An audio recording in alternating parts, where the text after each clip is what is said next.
Let me give you a little bit about me, just so you know who you're listening to. May of this coming year will be my 40th year selling houses, and selling houses is still the majority of my income. So it's not like I dabble in it. I have a large team. There's 10 of us. I have 6 buyer's agents, a listing specialist, myself, a marketing lady, and a full-time assistant, and a contract transaction coordinator. So when it comes to selling real estate, I believe I know a little bit about what I'm talking about, and I'm on a constant journey of improvement. I'm also a coach, and if you ever decide to hire a coach, I want you to learn one thing really quickly. You have to ask them a very important question before you hire a coach, and that is, who is your coach?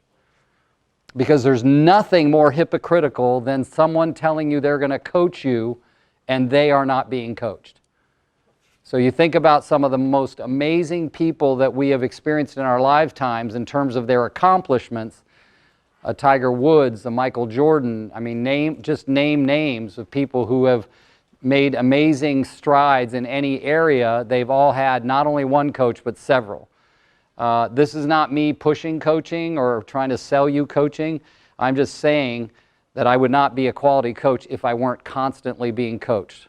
Last year, for instance, in 2018, I spent $40,000 on my own personal coaching, me getting coached by others.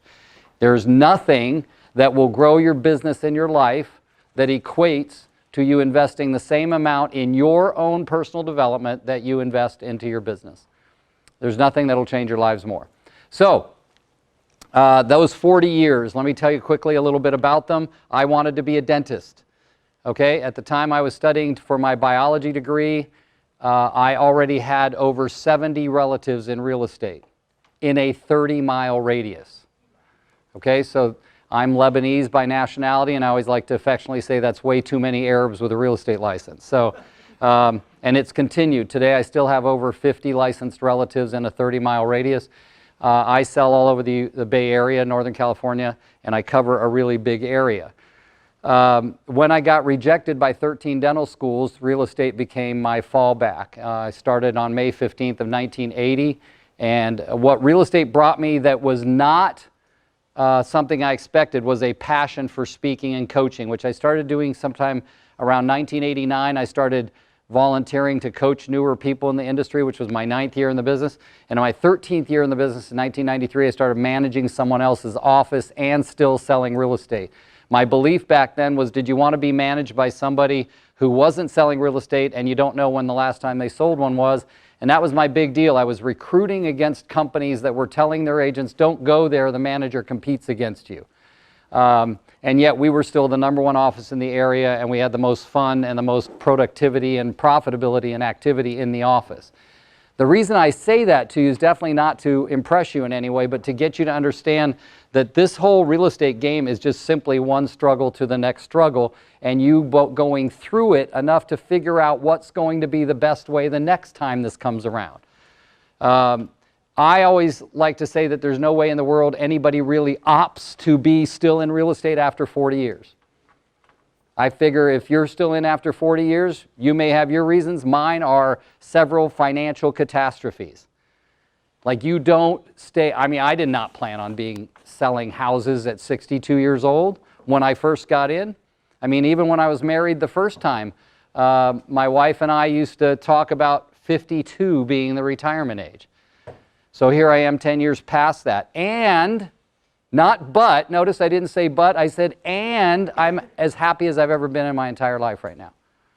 Because I was able to learn not to attach, and by the way, it's the most difficult lesson I've ever had to learn, and I still have to learn it every day. That I learned to not attach what I define as happiness to what I used to define as happiness. Now you have to think about that for you. What is it that you define as happiness? Now, I can tell you, I was raised in a Middle Eastern family, lots of love, but what I decided about myself, and I want you to listen to my language because I'm picking those words carefully, I'm not looking at notes or memorizing anything, but I had to learn that I had decided certain things about myself based on the environment I grew up in. You have all done that. You have decided certain things about yourself. You have made them your beliefs. And if you understand a very simple thing, that last year in that $40,000 worth of personal coaching that I found out that all a belief was something you decided to tell yourself over and over and over again. That's all. So think about that for a minute. You decided, what I decided about myself is that I was not a worthy man, a family man, unless I brought in lots of money. But nowhere in there was a decision on how to keep it. I joke around about I've had 6 years in my 40 years of selling houses where I did over $1 million in commissions. And I remember it and I celebrate it, but I don't remember where the money went. Right? I don't have any idea because I had also decided that a sign of a man in the Middle Eastern upbringing was that you also were very generous, gave away your money, helped other people. For those few of you who heard me talk yesterday, you might recall that I said this is the time of your life, no matter how young or old you are, that you have to decide that it's time to put me first. But we relate that to what? We relate that to a horrible word called selfishness. We relate putting ourselves first to, oh, well, that makes me selfish. When indeed, if deep in your heart your desire is to continue to help other people and have an amazing life, and that life is a reflection of how many people you've helped along the way, then I'm going to show you today, through something as simple as a business planning workshop, how you can put yourself first, have all the things you want, and have so much more resources to help even more people than you ever dreamed you could have helped. I paid my own money to get a hotel, to fly here. I got lectured by a Korean Uber driver yesterday morning on my way to see Kate that I shouldn't have taken a flight that took me to Atlanta first and then to Moline, because that's going backwards. I wanted to say, sir, I want to enjoy my 5-minute drive to the coffee shop without you yammering. But he insisted. He goes, next time you go to Detroit or Chicago, not Atlanta. I'm like, okay. I kind of went where the airline told me to go, but I'm okay. I'm good. But I love that little experience because it tells you how everybody, why was he doing that? He was trying to help me, right?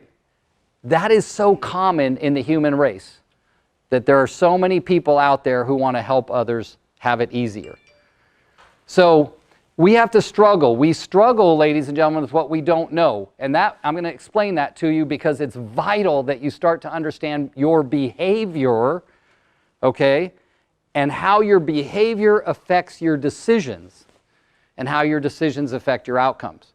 Now, we're here till what, 6 today? I'm kidding. I want to make sure that you have an expectation that we are not going to complete the business plan workbook today, but we are going to go through it in detail, and hopefully you'll take notes about how to fill it out such that it will benefit you the most. That's what we're going to do, because if you truly want to do an amazing business plan workbook that I've given you, and by the way, the workbook's compliments of Workman Success Systems, that's the company I coach for. But if you really want to do a great business plan, you have to give that booklet about 7 to 10 hours of your time. That's not something you're going to do in a classroom. But getting the mindset and the details of how to do that workbook are going to be vital, and I'll give you that. That'll be towards the end of today. But I want to start with something, and a lot of you have had some exposure to something we call behavioral assessments. When I was much younger and I was applying for a corporate position, while I was going to college and learning about whether or not I was going to get into real estate or not, I remember they gave me a Myers-Briggs or a Briggs-Myers test, and as I went on, and then something that some of you may or may not know about me, I was, for one point in my career, I was with Keller Williams Realty for 14 years, and I owned 9 Keller Williams Realty offices in the Northern California area. And in that time, I received a lot of information and began teaching about human behavior and understanding at a high level.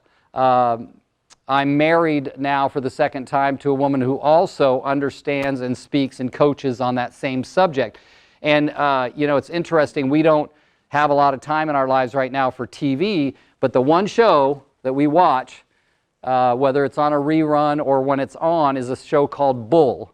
And it's a regular TV series, but it's interesting to me that it's created by Steven Spielberg and Dr. Philip McGraw.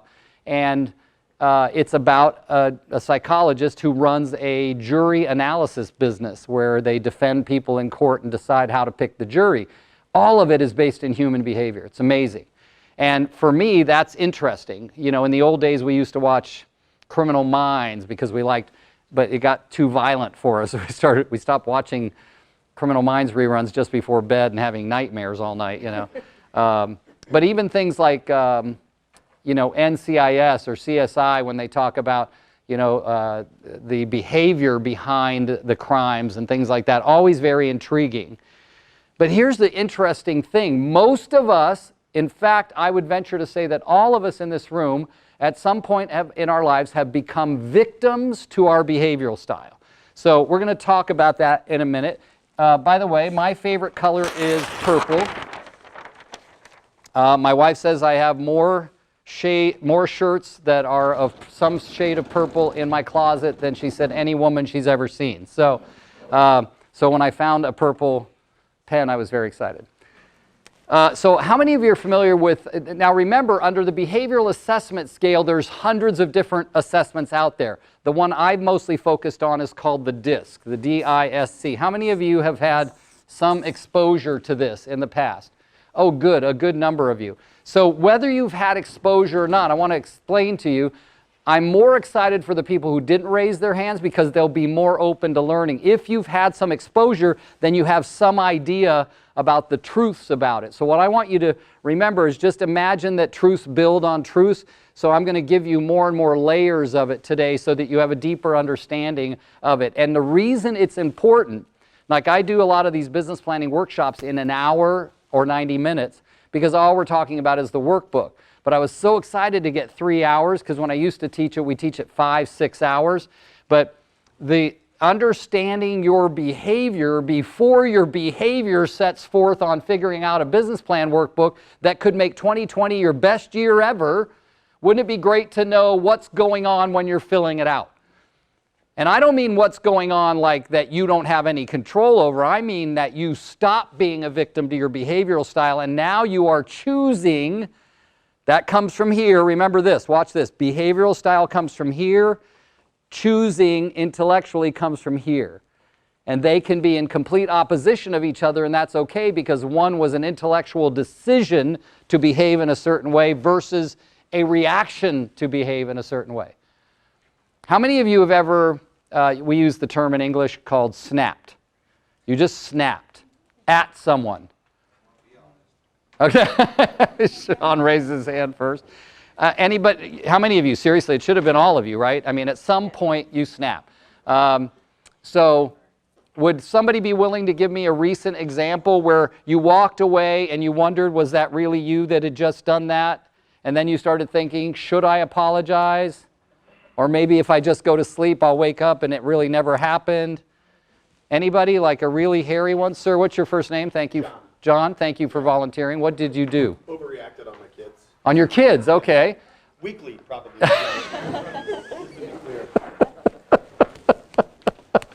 I love the honesty. So how old are your kids, John? 11, 9, and 5. Okay, isn't this a time when overreacting to your kids would be, well, excused a lot because of...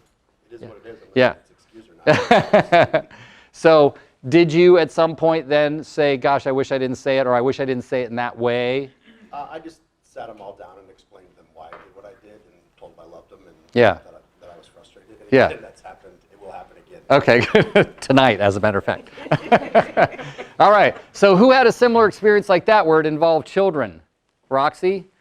Yes, good. All right, thank you guys for being honest. So that's the kind of thing I'm talking about. When you snap, that is not, look, he just talked about his intellectual decision. His intellectual decision was to sit down and explain to them why it happened and that I still love them. But that wasn't going on during the snapping. That was behavior. That wasn't choice. That was reaction over, let me stop and say to myself, why am I feeling so frustrated? Why am I about to kill someone? And can I make a decision to act in a different way than what my reaction feels like it should do? Wouldn't it be cool if we could all do that, right? But that's not realistic. Now, you've got to remember, I've been personally studying this type of thing for 18 years this year. And I personally still struggle with it every day. Because it's not a flip a switch and it's fixed. It's a journey, a constant journey into figuring out how my behavioral style will get me what I want or get me what I really didn't want. Okay? So what I'm going to do first is I'm going to go through each letter and tell you the deeper meanings of what the behavioral style gives you.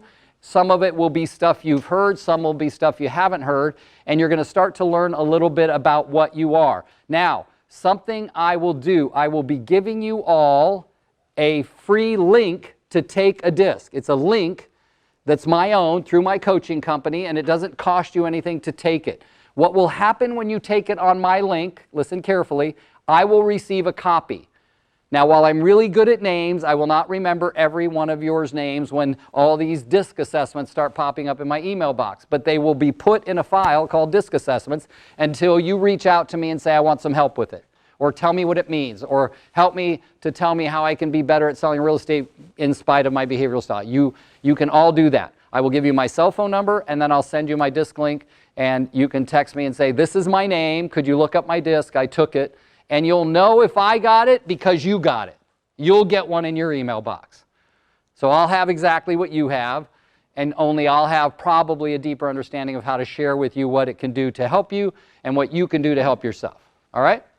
Is that fair? Everybody good with that? Okay. So let's start with the D. The D stands for a driver direct personality style. They're very assertive people. Notice I use the word assertive as opposed to aggressive. The other thing that you'd want to know about Ds is that my wife is a very high D, and she calls the D delightful. Everyone else who knows Ds that are not Ds would not call it delightful. Does that resonate with anyone here? Does anyone here think they know a D? Let me give you, how many of you think you are a D? Okay? So let me remind you about Ds. They speak, listen to this, they speak loud and fast, and they use the fewest amount of words possible. They are not ones who just want to hear themselves talk, like other behavioral styles. So you can say that, so remember the loud and fast, direct, and they are assertive, and social situations can wear them out. Is that starting to make sense? Now, as you look, a couple of things I'll teach you about behavioral assessments.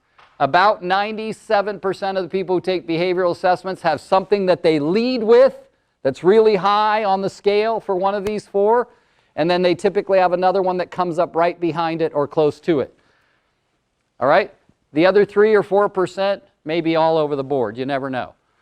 So here's what I want you to remember. In the public, only 3% of the public leads with a D. Now here's something unusual. What industry are we in? Don't answer. It's called the real estate industry.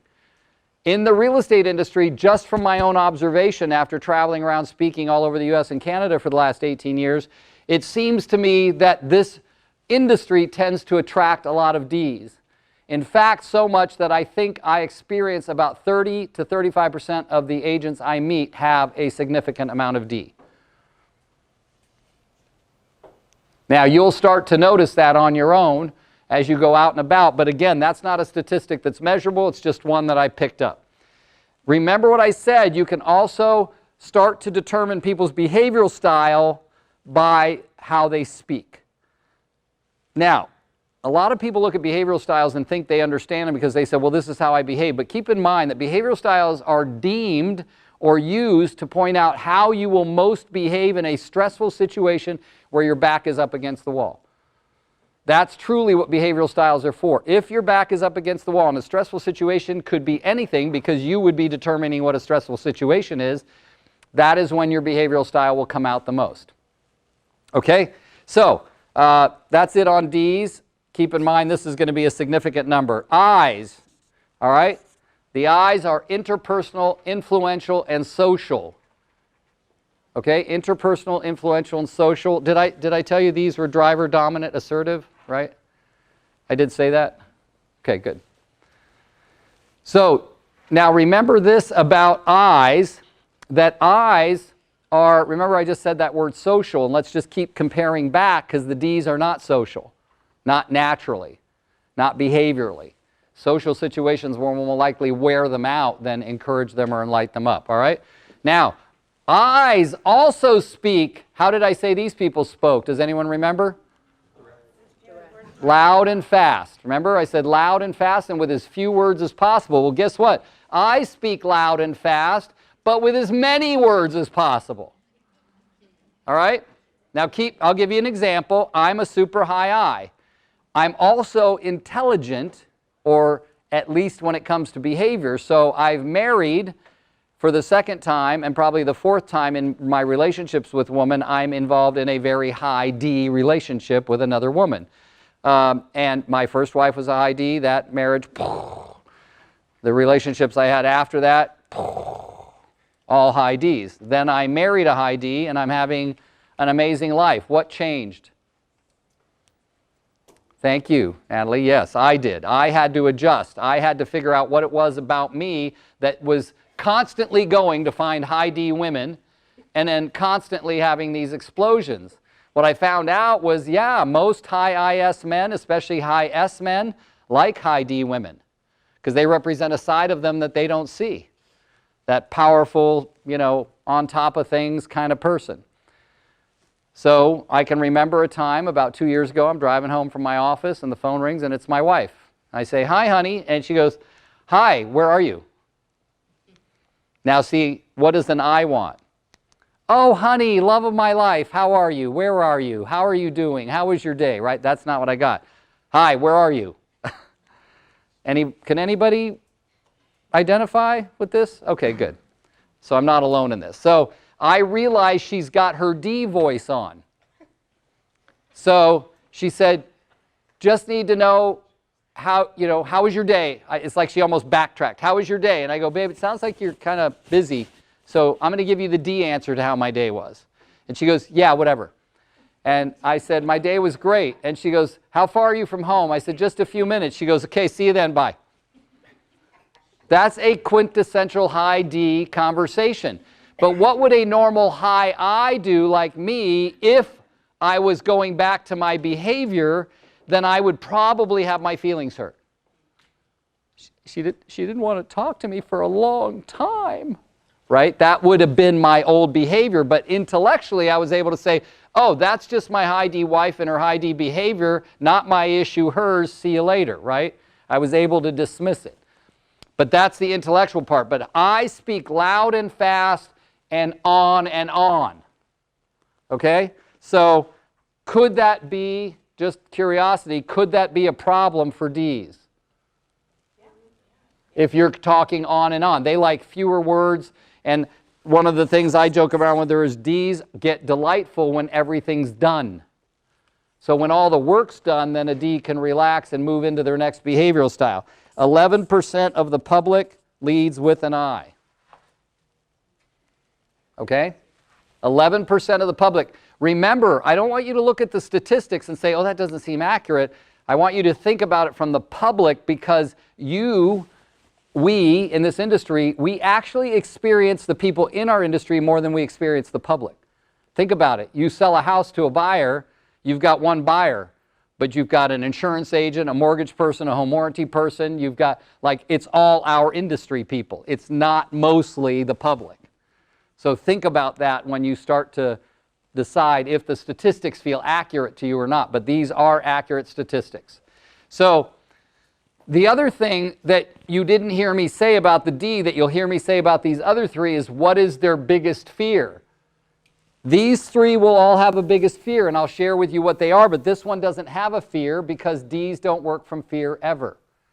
They do have a pet peeve, however, and that is, and I'd like you to make sure you put this down, don't waste my time. Okay, so Ds do not like their time wasted, and that can even just show up as you trying to tell your story of something that happened, and it rambles on, and you just see the D get a gun out of their drawer and go,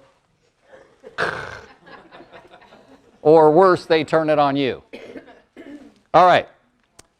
Everybody good on I's? No, you're not good because I didn't tell you their fear. Their fear is rejection or having their feelings hurt. I's have a fear of getting their feelings hurt or rejection. I may have to break down and have a glazed donut on the break, just saying. All right. Now we can move on to S's. Now S, the letter S stands for a lot of amazing things, but there's two words that are also very representative. And when I say what they stand for, I'm talking about when someone is high in these behavioral styles. So someone high in the S behavioral style will like to be supportive. Notice the S word. They like structure. Okay? They like systems. Okay? They're very sentimental. They like security. Now if you think for a minute about all those words I just said, you might be able to determine what their biggest fear is. Now I'm going to go over those again. Structure, security, systems, sentimentality, all of these things, and support are all of these things that represent a high S. I'm going to give you two more words that are not, that don't begin with an S, that represent what a high S behaves like, and that is patient and calm. Right, John. He goes, yep, that's not me. Isn't that what you said? I was reading your lips. So that patience and calmness, they tend to not look at chaos and go nuts. They tend to stay calm. Now, that would also represent, if you think about patience and calm, how would someone speak if they're being patient and calm? Well, one of the things you'll see about S's is they don't speak loud. They don't speak fast. There's a nice, steady little cadence. How's your day today? Is there anything I can do for you? Right? They don't have these emotional waves that D's and I's might have. Okay? So very supportive. Now, let's talk about, with all those words, what do you think might be their biggest fear? Chaos. Close. It's, no, not as much. She's right there, but the word is change. They don't like change. This is why when I was running and owning real estate offices, if we were going to go interview somebody to talk about running our office, would you want somebody running your business, especially in an industry like real estate, if they didn't like change? What is the most rampant constant in the industry? It's change. Interest rates are up, interest rates are down, inventory's up, inventory's down, right? All of these different things, you'd probably want somebody who's a little bit more resistant to not liking change. So we typically wouldn't use this, but here's the thing. So I didn't write those down, but I'm hoping you are. Fear here is of rejection or having their feelings work. Here is change.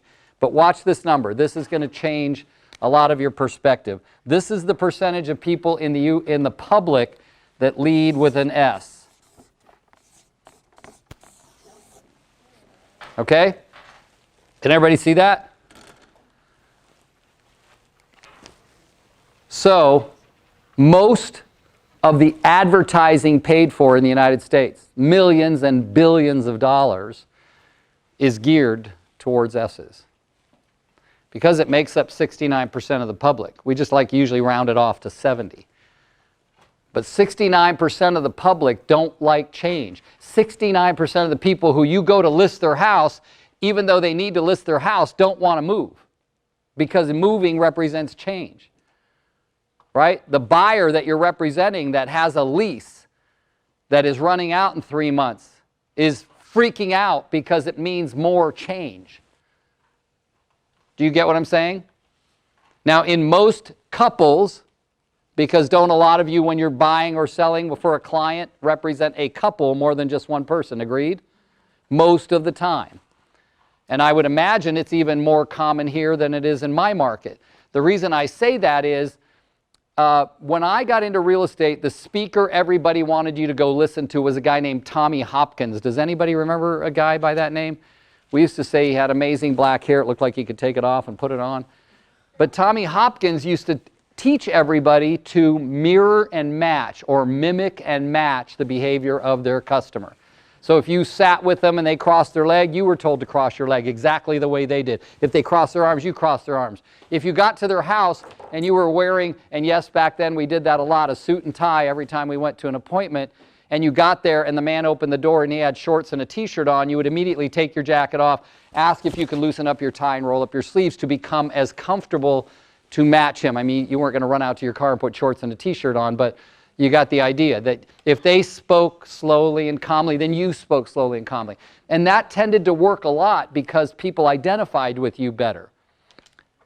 But imagine if you start to understand behavioral assessments at a much higher level, such that you can listen to the husband and wife talking to each other, or the two different people talking to each other or to you, and within a couple of minutes be able to pick out their behavioral style, and then start to know how you will speak such that they will hear you, how you will communicate with them such that you will get the best results ever. It is freaking magic.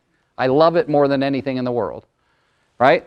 I mean, I started using it right when I learned it, and little things like opening I was still showing buyers back then, opening both doors. At the time, I had a Cadillac the size of a boat, and I'd open both doors, and I'd watch the social interaction between the husband and wife as to decide who was going to get in the front seat and who was going to get in the back seat.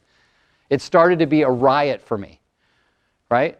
Because I experienced a lot of S husbands and a lot of D wives, right? So you can imagine I'm opening the door, and the husband goes like this, which is quintessential S behavior.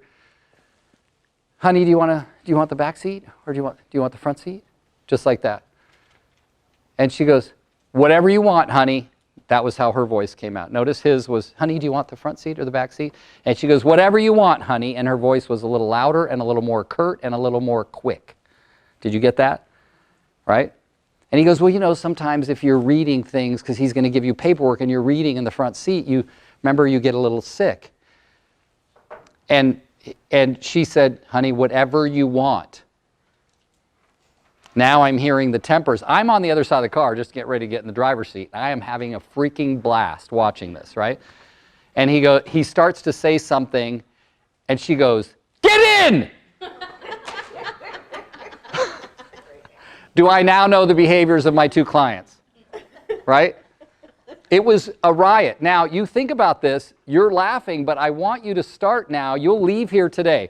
Oliver Wendell Holmes used to say, the human mind, once expanded, can never revert to its original size, right? So when you leave here today and you go back to your daily activities, trust me, you're going to go, you're going to do one of those. Now, here is the thing. I want to stop here. Well, no, for a minute. If you are a C in the room, notice I haven't gotten to C. The C's in the room have already done the math, and this is what's going on in their head. Why isn't there 17? Why hasn't he written 17% over there yet? Because that's what's left. I mean, if you take 100 and subtract the rest, there's 17% left. And we all know that C's are going to, so you just put right here your 17%, which is the C's. And I will tell you that C's stand for correct, compliant, and conforming. Correct, compliant, and conforming. How many of you know a C? All right. How many of you are a C that you know of? Okay. All right. So if you start to have fun with this, here's how a D raises his hand. He doesn't want to waste any time, right? Here's how an I raises their hand. Oh! Here's how an S raises their hand. Or they don't raise it at all. And C's raise it like this. It's a joke, but in the same time, it's like if you take anything, like take who's going to plan the next party you go to, right? The D will be doing one thing, the I another, the S another, the C another. It shows up in all areas of our lives. Remember that this one said correct, compliant, and conforming. What would you get out of that? Would you get the term rule follower out of that? Right. These people, the S's, tend to be more task-oriented because they want to be very supportive. So just tell me what you need me to do. Give me a list. I'll do it for you. Do you think if I was going to hire an assistant, I might want somebody with a lot of S? Yes or no? Yeah. C's have a fear also. If a C wants to make a decision on something, they're generally going to do a lot of research. Would you kind of get that? Right. So if they're going to do a lot of research, they're not leaving things to chance. So their biggest fear is criticism. The reason is, I've done the research. You don't have a right to criticize me. I know what I'm talking about. So when a C receives criticism, a C will start to sound like a D when criticism is in place, because the C will say, wait, I've done the research, I know. And I've taken the research to a deep level and gone to a place that I'm sure that I'm getting the proper information. Okay? Now, I live in the Bay Area. We have a rampant input of engineers and technical people for all of the Apple, Facebook, Google, Airbnb, Uber, all the headquarter offices there for every major tech company are right there. So they hire a lot of engineers. So when I'm talking to all of these engineer style people, even though I'm a super high I have to intellectually behave like a C. In other words, I have to bring some detail to my conversation. Do you get that? And that's the beauty of you starting to figure out what other people are. Now, I want to stop and say that there's certain things about all four of these behavioral styles that are going to relate to the real estate industry and us, what we do. So let's talk about it. A lot of people would like to call this a lead generation, we're in the relationship business or we're in the numbers business. And I'm going to tell you, my personal opinion is we're in the business of lead generation. You don't generate a lead. Can a lead come from a relationship? Absolutely. But if you don't generate a lead, you're out of the business. You're out. Every day we wake up unemployed until we get our next lead. All right? So, since lead generation is the one thing, the thing that we should always be doing, in the book, The One Thing that Gary Keller wrote, he says you can always determine the one thing by what is the one thing that I could do such that if I did more of it, everything else would become easier or unnecessary. So when people tell me, oh my God, I'm having this issue, I'm having this issue, I can usually get all those issues and say, well, if you had more money coming in, would it not solve the majority of those issues on your team or in your real estate business? And more money is always mostly going to come from more lead generation and more business. So, based on that, and what I've just explained to you today about this, which of these behavioral styles would you think would be more likely to lead generate? I. Okay, anyone else? D. Who said D? Okay. Anyone else? S? Okay. So here's the answer. Remember I asked you about behaviorally, not intellectually. Behaviorally, none of these would necessarily lead generate. D's don't like their time wasted. How many rejections do you get in real estate lead generating? Quite a few, don't you? So if you're getting rejected, couldn't it start to sound like a waste of time? Yes or no? These are not wrong or right answers. It's whatever you believe. But usually, it's going to take a while to get a listing lead if you're just calling, right? So could a D possibly say, screw this, I'm done? Right? What about I's? What do they not like? Rejection or having their feelings hurt?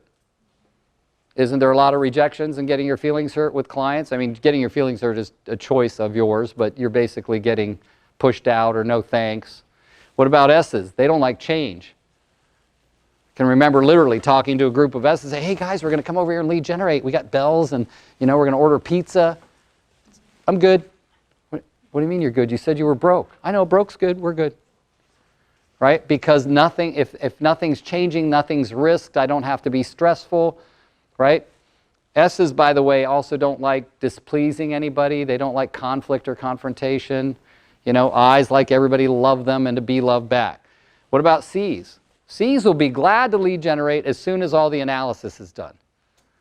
Okay? How many calls am I going to have to make? How many rejections will I get? What will be the end result? Oh, you're going to lead generate? Okay, come on. Well, I got to figure out the report. What report? Well, on, the net result. Well, how long will that take you? Give me a year. That's technically, You look at those 4 behavioral styles, and none of them will naturally do it. But I've met amazing Ds, amazing Is, amazing S's, and amazing C's who have all lead generated extremely well. And none of it had to do with their behavior. It had to do with a decision here that if I do this through the pain, and I happened to meet someone yesterday who gets lit up about it. I think I said there's like 9 people in the world who get completely lit up about lead generation. I am not one of them, but I met one yesterday. All right? They're a very rare individual, but it's because they've fallen in love with the results. They've fallen in deep love with the results, so they know this is something I really look forward to. I love the results, and I still hate the process. 40 years. Now, if I had to pick which kind of lead generation I would personally most enjoy the best, it's always been door knocking, because I'm a high I, so there's a little social interaction, right? I get to at least see them. I like that a lot more than calling, but if it's pouring rain outside or 3 degrees outside, it's never 3 degrees in the Bay Area, but I'm not going to go door knocking. I'm going to have to sit there and make the calls. Bottom line is, there is something common about these 4, and that is they don't all like lead generation. Now, how many of you, and I want you to be really honest and at least participate with a hand, how many of you could honestly say about yourselves that you don't like asking for help, but even if you don't like it, you tend to resist asking for help? You'd rather just figure it out for yourself and get it done and not bother anybody. Raise your hand. Okay, if you look around the room and see who raised their hand, I'm going to guarantee you that there is somebody of every behavioral style, because the other second thing in the industry that's very important, but more important in life in general, is that none of those 4 behavioral styles are likely to want to ask for support, or what's even worse, accept support when it's offered. Now, the worst of the 4 in that is the S, believe it or not. The S, who's lived their life to support and help others, is highly resistant to support from other people. I always like to picture it like this. You're all on a cruise ship having a good time, and an S falls overboard. Yes, it happened to be an S. And the other people up here are like, oh, Tom, are you okay? I'm going to throw you a life preserver. And Tom will go, no, I'm good. Go enjoy the buffet. That is exactly what an S would do. They turn into martyrs.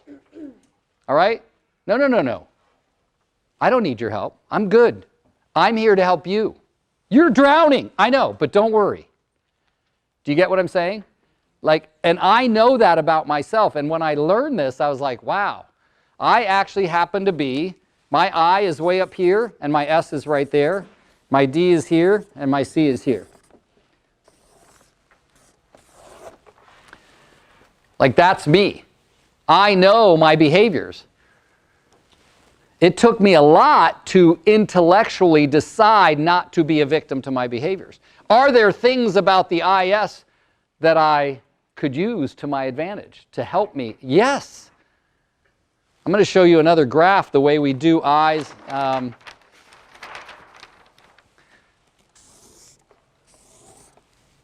This is the other way that we look at DISC in this manner.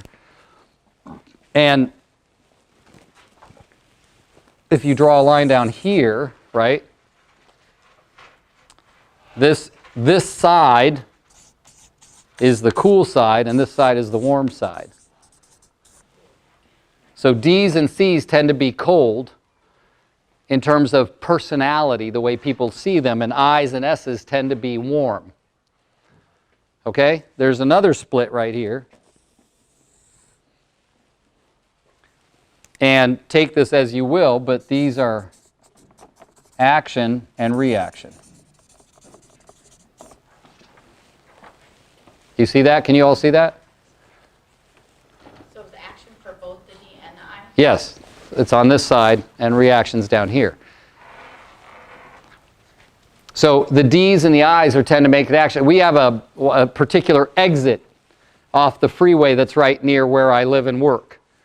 And it never fails that as you approach that exit, there's almost a half a mile of cars in the far right lane waiting to take that exit. I will absolutely guarantee you there are no D's and I's in that line. Because the D's and I's are the one who've gone off to the left lane beside them, storming past, and get all the way to the front of the line. And the D's just go. Now the I's do the exact same thing, but they do it a little differently. Yes, Lana. They go, and they go.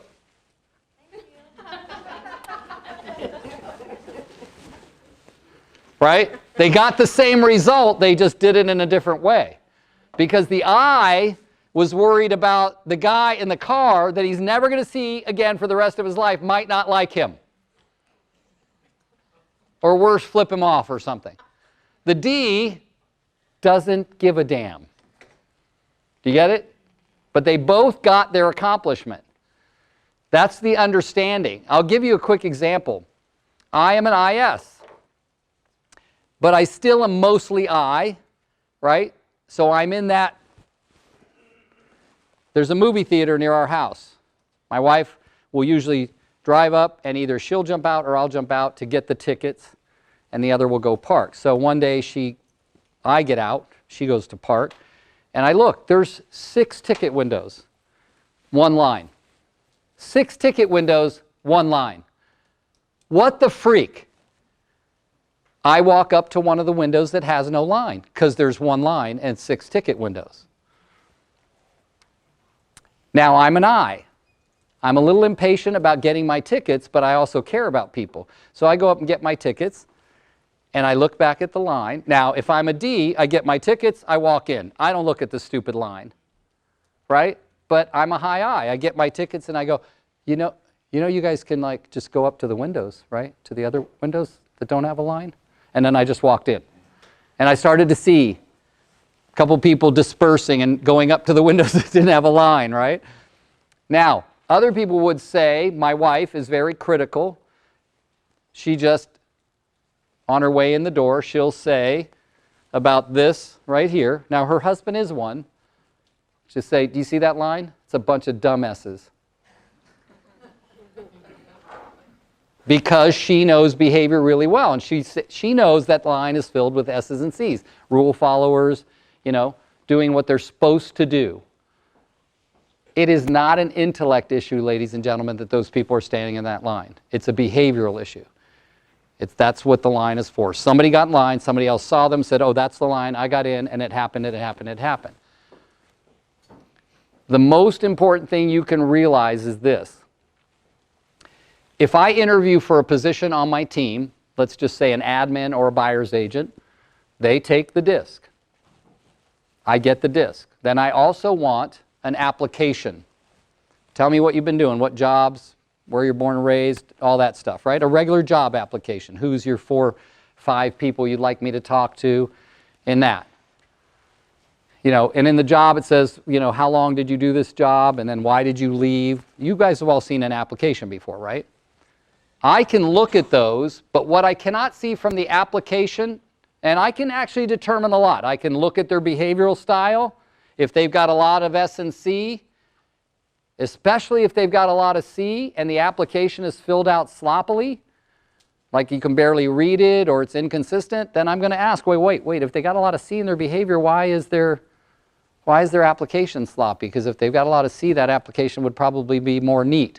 But I can start to make assumptions, but I don't know anything for sure yet. But I want you to remember there's 2 I words that behavioral styles do not measure for. Please write those down. The behavioral styles do not measure for intelligence or integrity.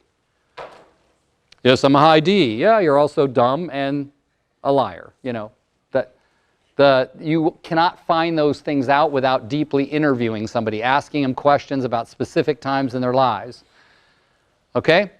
So the reason you have to know behaviors, the reason I bring up that none of the 4 behaviors naturally are going to lead generate, you can intellectually, ladies and gentlemen, feel discomfort.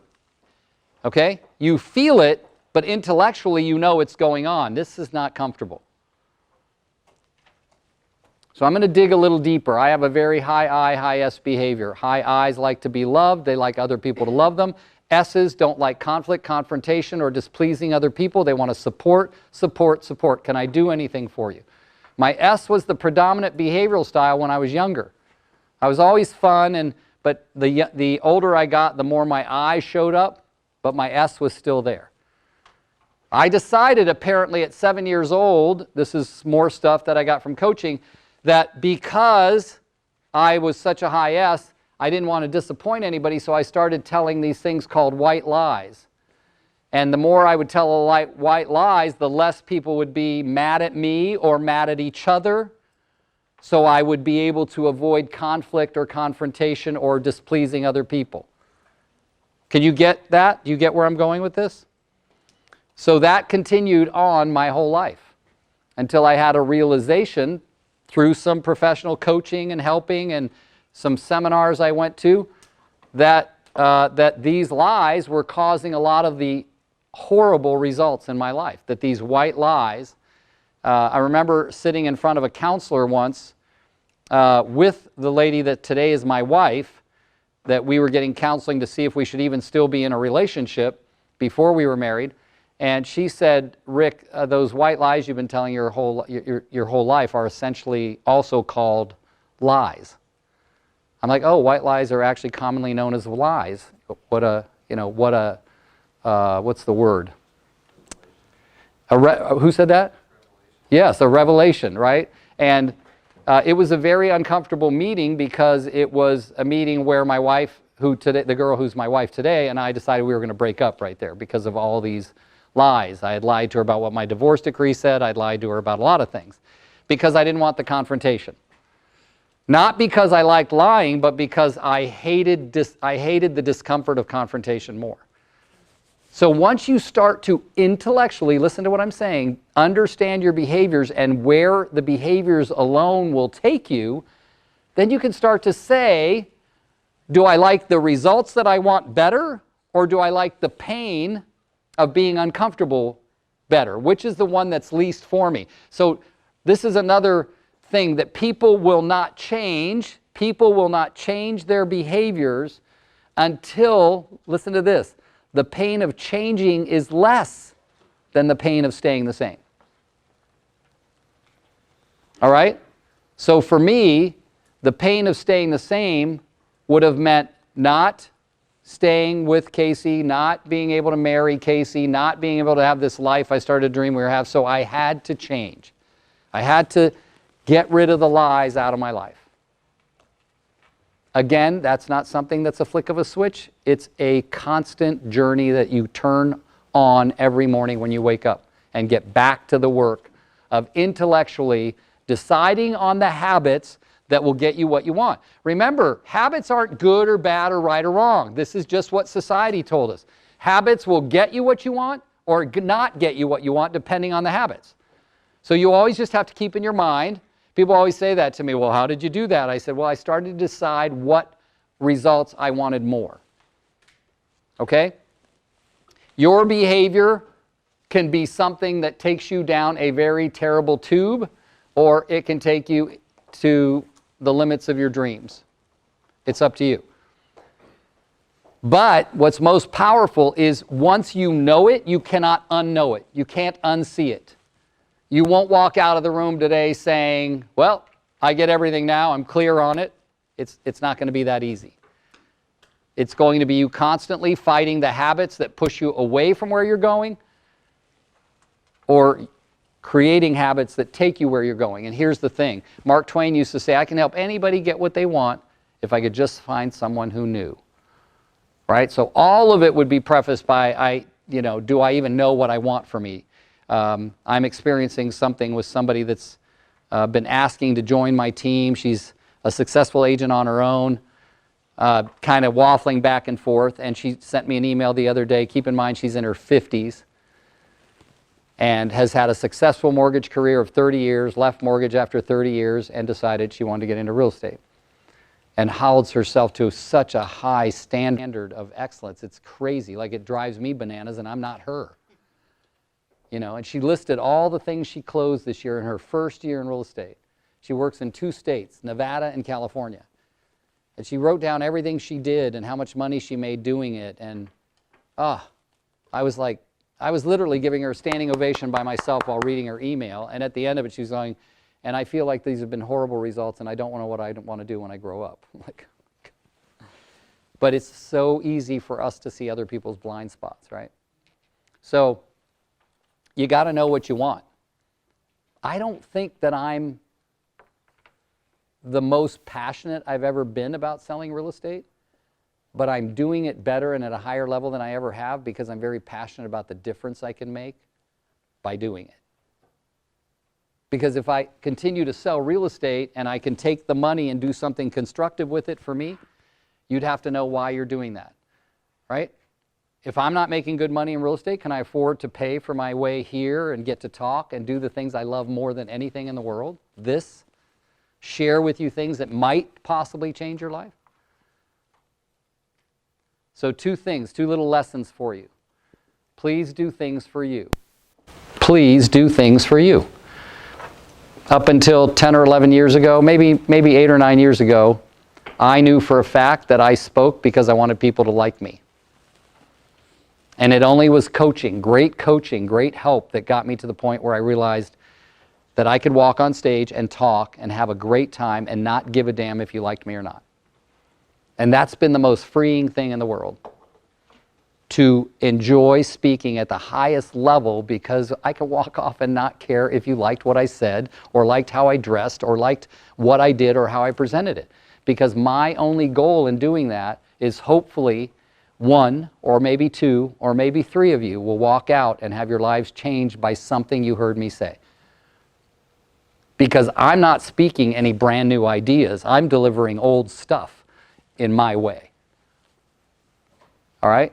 Same with my suits. I was nominated Best Dressed Senior in high school. It's not like I started dressing nice recently, but I know for a fact that I used to dress nice in hopes that people would like me. And I know for a fact when it stopped being about that. And that's when I bought more suits than I'd ever bought before, is after I realized, wait, I like dressing up for me. I like the weird color suits and the new shoes more than I care if anybody likes me. And you know how I noticed the difference is when I used to dress up in red or blue suits that people were like, you're wearing a red suit? Because I would look to see who was looking at me and what they might be thinking.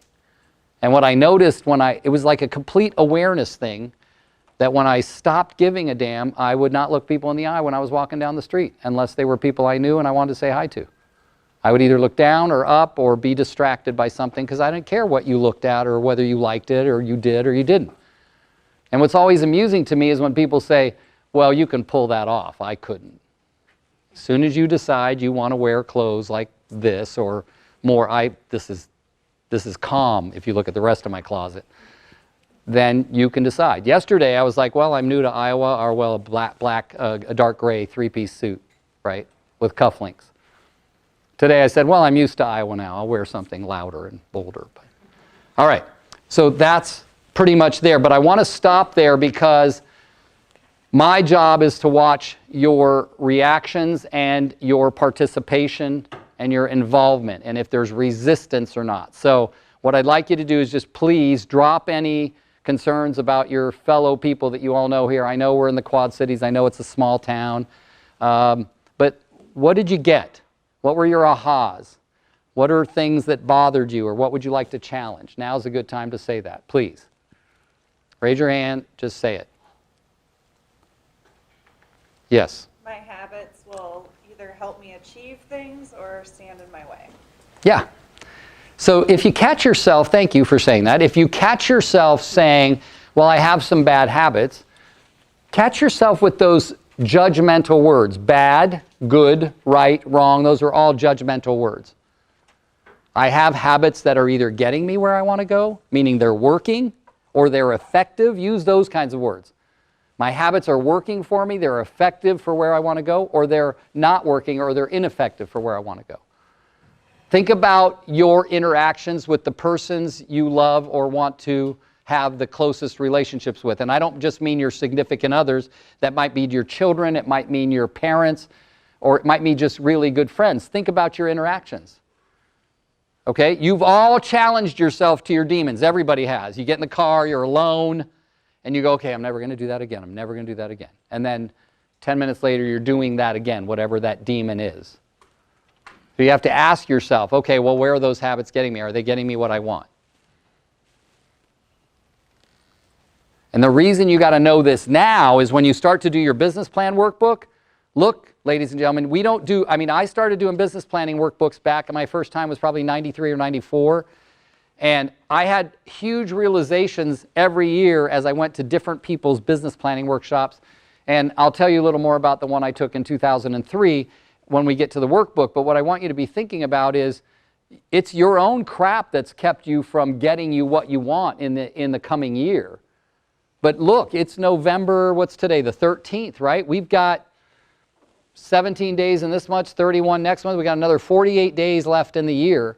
We could make an amazing difference in our paychecks in January and February just by leaving today and making decisions about what the next 48 days will look like.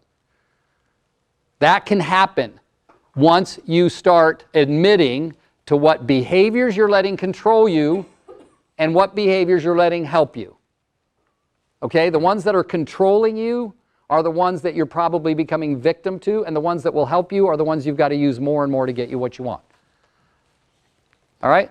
And don't walk away saying, oh, he wants me to be fake. He wants me to act like somebody I'm not. No, I want you to behave in an authentic, vulnerable, and sincere way. If I only acted like an IS and I ran a class like this that's supposed to start at 9 and end at noon, we'd be here till day after tomorrow. Because I'd be like, tell me about your recent birthday party. Who's got a joke, you know? And then I'd stop and say, oh, you need some help? I'll help you, while the rest of the class stood there because I'm a high S and I want to help her with her workbook.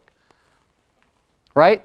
So when I'm doing a class, am I being inauthentic or insincere or not vulnerable? No, I'm being all those things, but I'm going to behave more like a D because I'm going to push it to be done by 12 noon. Do you get that? So look at your behaviors and say, well, these are the ones that don't work. I can still see me sometimes when my wife has something stern to say about a belief she has or about an opinion, because she's a very savvy businesswoman. So one of the things we talk about last night for 45 minutes is the structure of my team and whether, now I'm being coached by a very great team coach, but she's looking at things from the financial level. She's my financial lady, not just my wife, which is not always a good thing. But what I'm saying is she's looking at that and saying, well, what about if you do this? And what about if you do that? And I have to stop because what? I'm a high IS, so I take things as offensive immediately. My behavior is such that if you bring up challenging things, then I'm naturally go to a place of persecution. I'm being persecuted. That's a choice I make. So now I have to make a bigger choice to say, no, no, no, my wife's coming from a place of love. Do you get that? That's hard to do. That's hard to say, oh, all this little, well, this isn't working, this isn't working, this is working. That's coming from a place of love, not persecution. That decision right there is pretty tough in itself. And I can feel my mood change, right? You know, I go from, honey, what are you wearing on FaceTime to, you know, it's a big difference. So, yes. So I do this with people that I'm thinking about bringing on my team because I don't want a bunch of dominant people because they'll just too many or too difficult to deal with. But it also helps me to know how to communicate with my people. Absolutely. And so with my clients, I try to look at it, although I'm not always effective. But I had a situation with my husband this past weekend where we were. Is he in the room? No. Okay. What's said in the room stays in the room. It's a small community. He's a high C. He's an engineer, and I'm a high IS. And we're cleaning up leaves, and I called him and said, hey, can you bring some leaf bags to the office when you come? And he wanted to. He's like, well, let's talk about that and think about that. And I'm just like, I don't know what there is to talk about here. Can we just stop and get a leaf bag? And we had this conflict between us, and I'm like, how is it that I'm so capable to run my own business and I'm capable to do all these other things, but I can't figure out how to pick leaves up? And so I felt like very, persecuted, just like you were saying. Yeah. And he is just trying to be correct and do it the most. He's like, when he got there, he's like, well, we can just take them home and take care of them. And for me, that's not the goal. I just want to get this done now. So anyways, it's very interesting to hear the difference. And I haven't thought about it with my spouse, but that probably could help my Yes. marriage a little bit.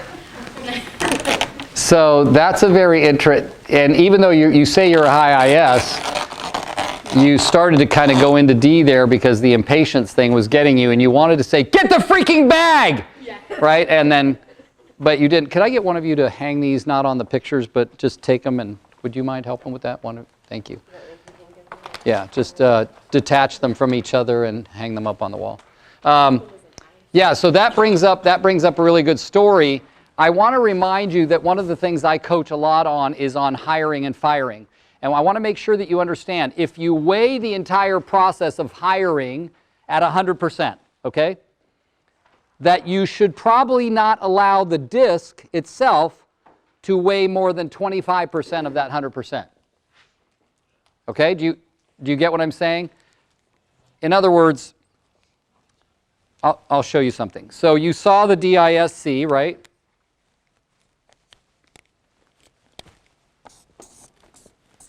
So the quintessential behavioral style for an admin, let's do it in a different color so you can see it stand out.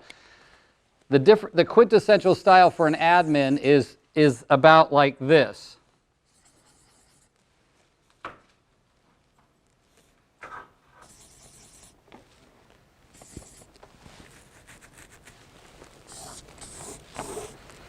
Okay? So it's an SCI is your best admin. Notice where it is. You want a really high S.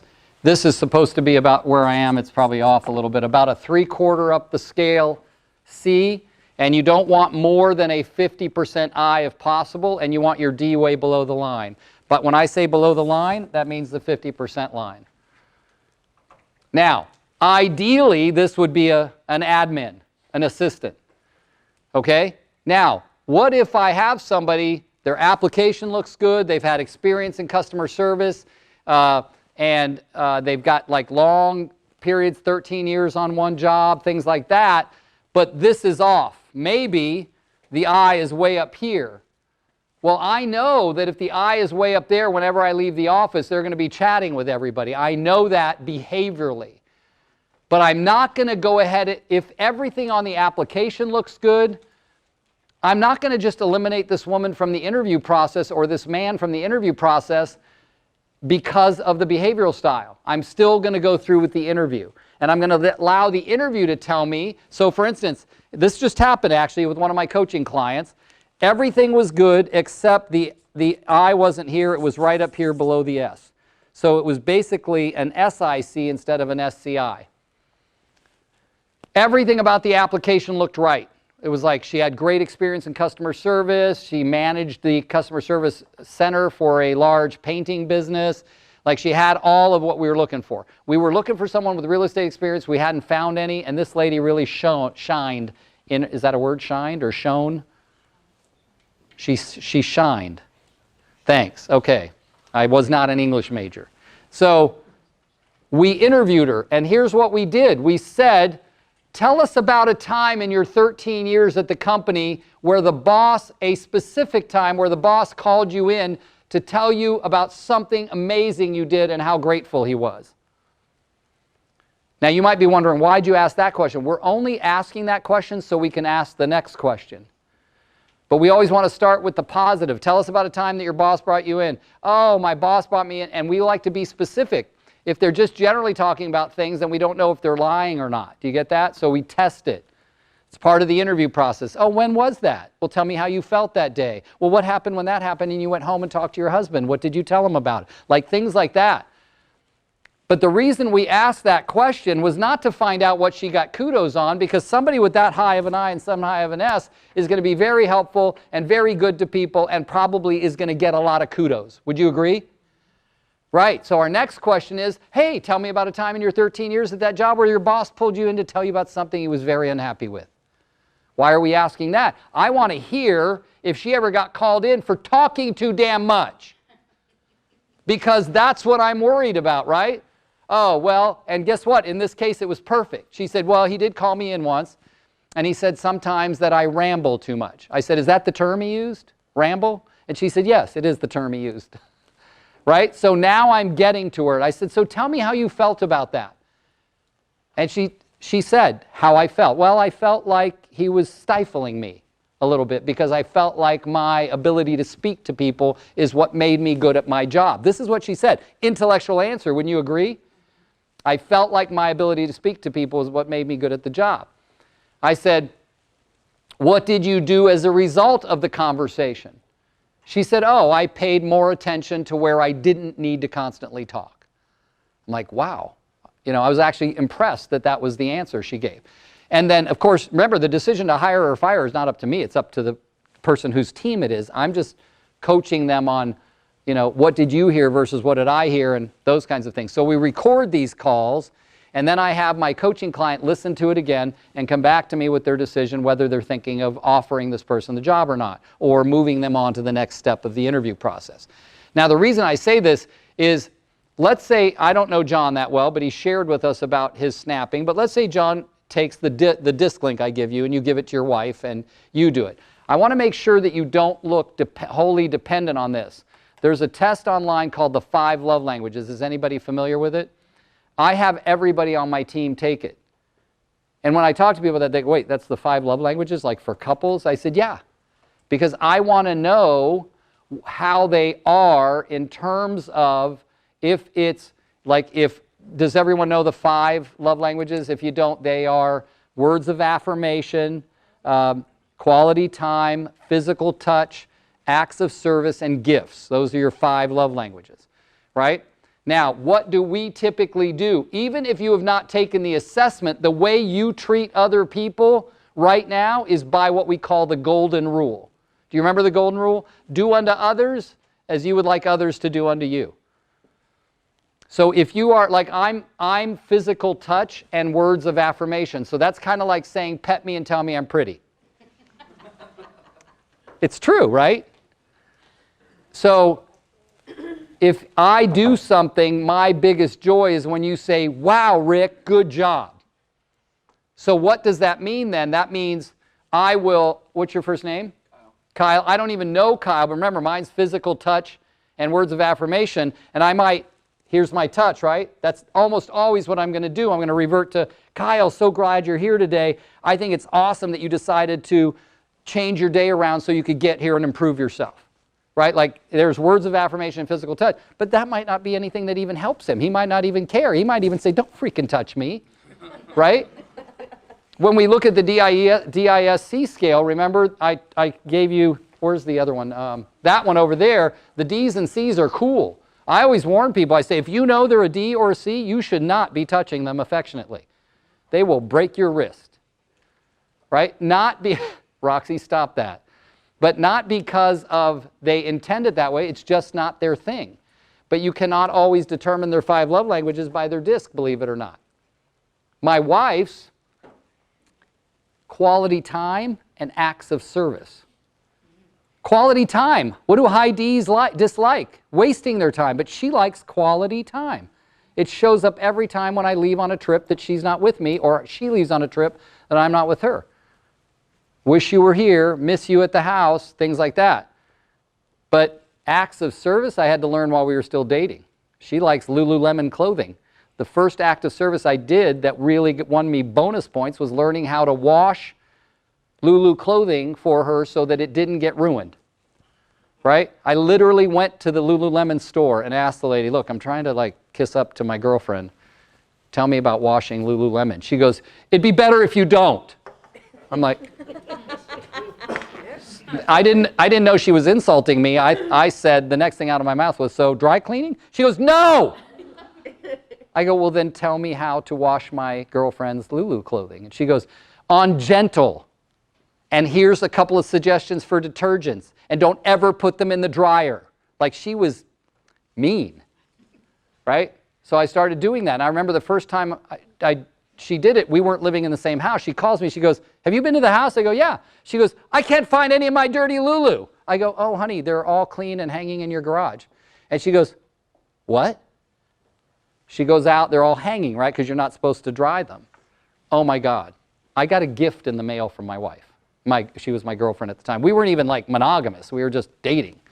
So understanding 5 love languages along with this is great. Now, here's a book. I'm going to give you some more books as we do the business planning. This book was written in 1996 by Dr. Tony Alessandro, and it's called The Platinum Rule. If the golden rule is do unto others as you would like done unto them, as you would like done unto you, the platinum rule breaks that and says, do unto others as they would like done unto them, not as you would like done unto you.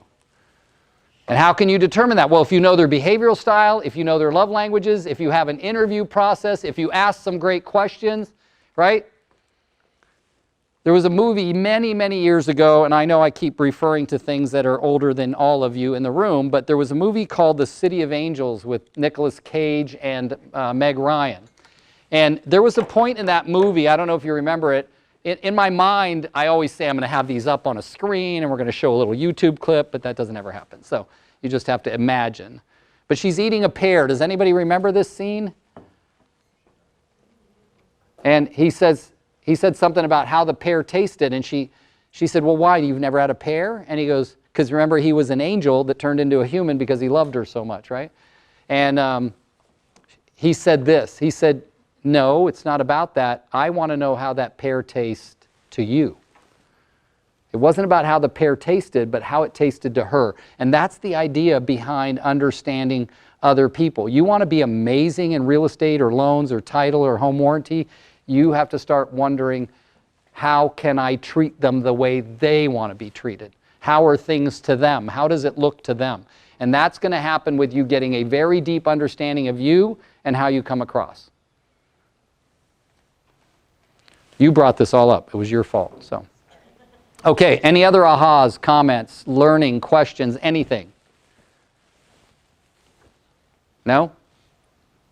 One last time. Somebody got something that you're sitting on? That yes, go ahead, Ashley. The disc, when I started real estate like 7 years ago, and it's totally different now. Uh-huh. It's frustrating for me because I like Yours is different? some different person, not much. Okay, that's a great question, Ashley, and that's advanced advanced behavioral information. I'm going to answer it. First, I want to just throw up here on this graph one time. Does anybody here have a buyer's agent, is a buyer agent, or thinking of hiring a buyer's agent? Okay, good. So, quintessential buyer's agent.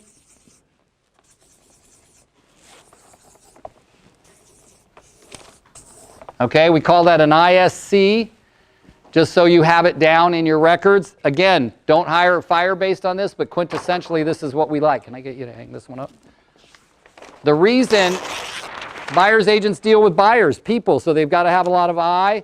They want enough S so they can be a part of the team structure, team player, and they just need a middle line C so that when they're filling out the contract, they're not leaving things blank.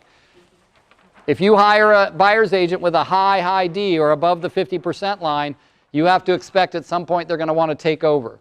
And that could mean bloodshed, yours or theirs, I'm not sure. Okay, now let's answer Ashley's question.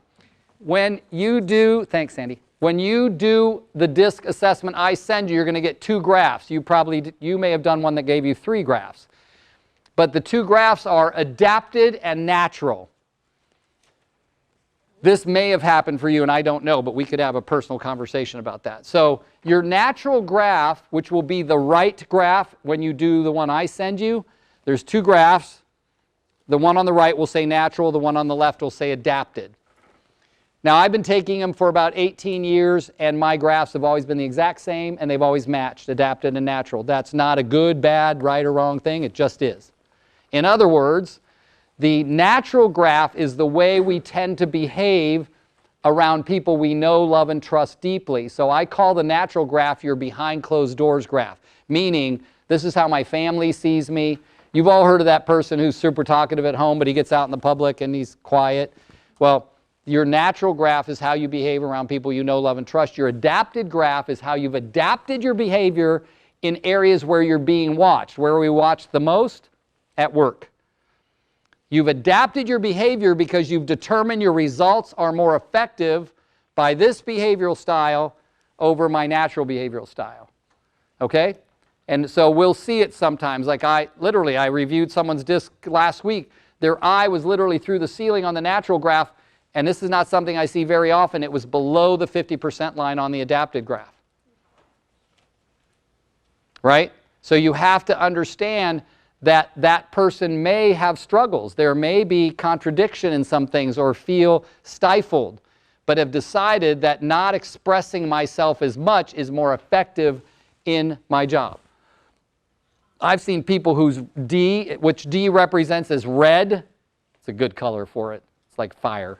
Like on their natural graph, their D is literally at the top, and then in their sales position, real estate agent or whatever, their D is dropped down to 3/4. That's a significant drop.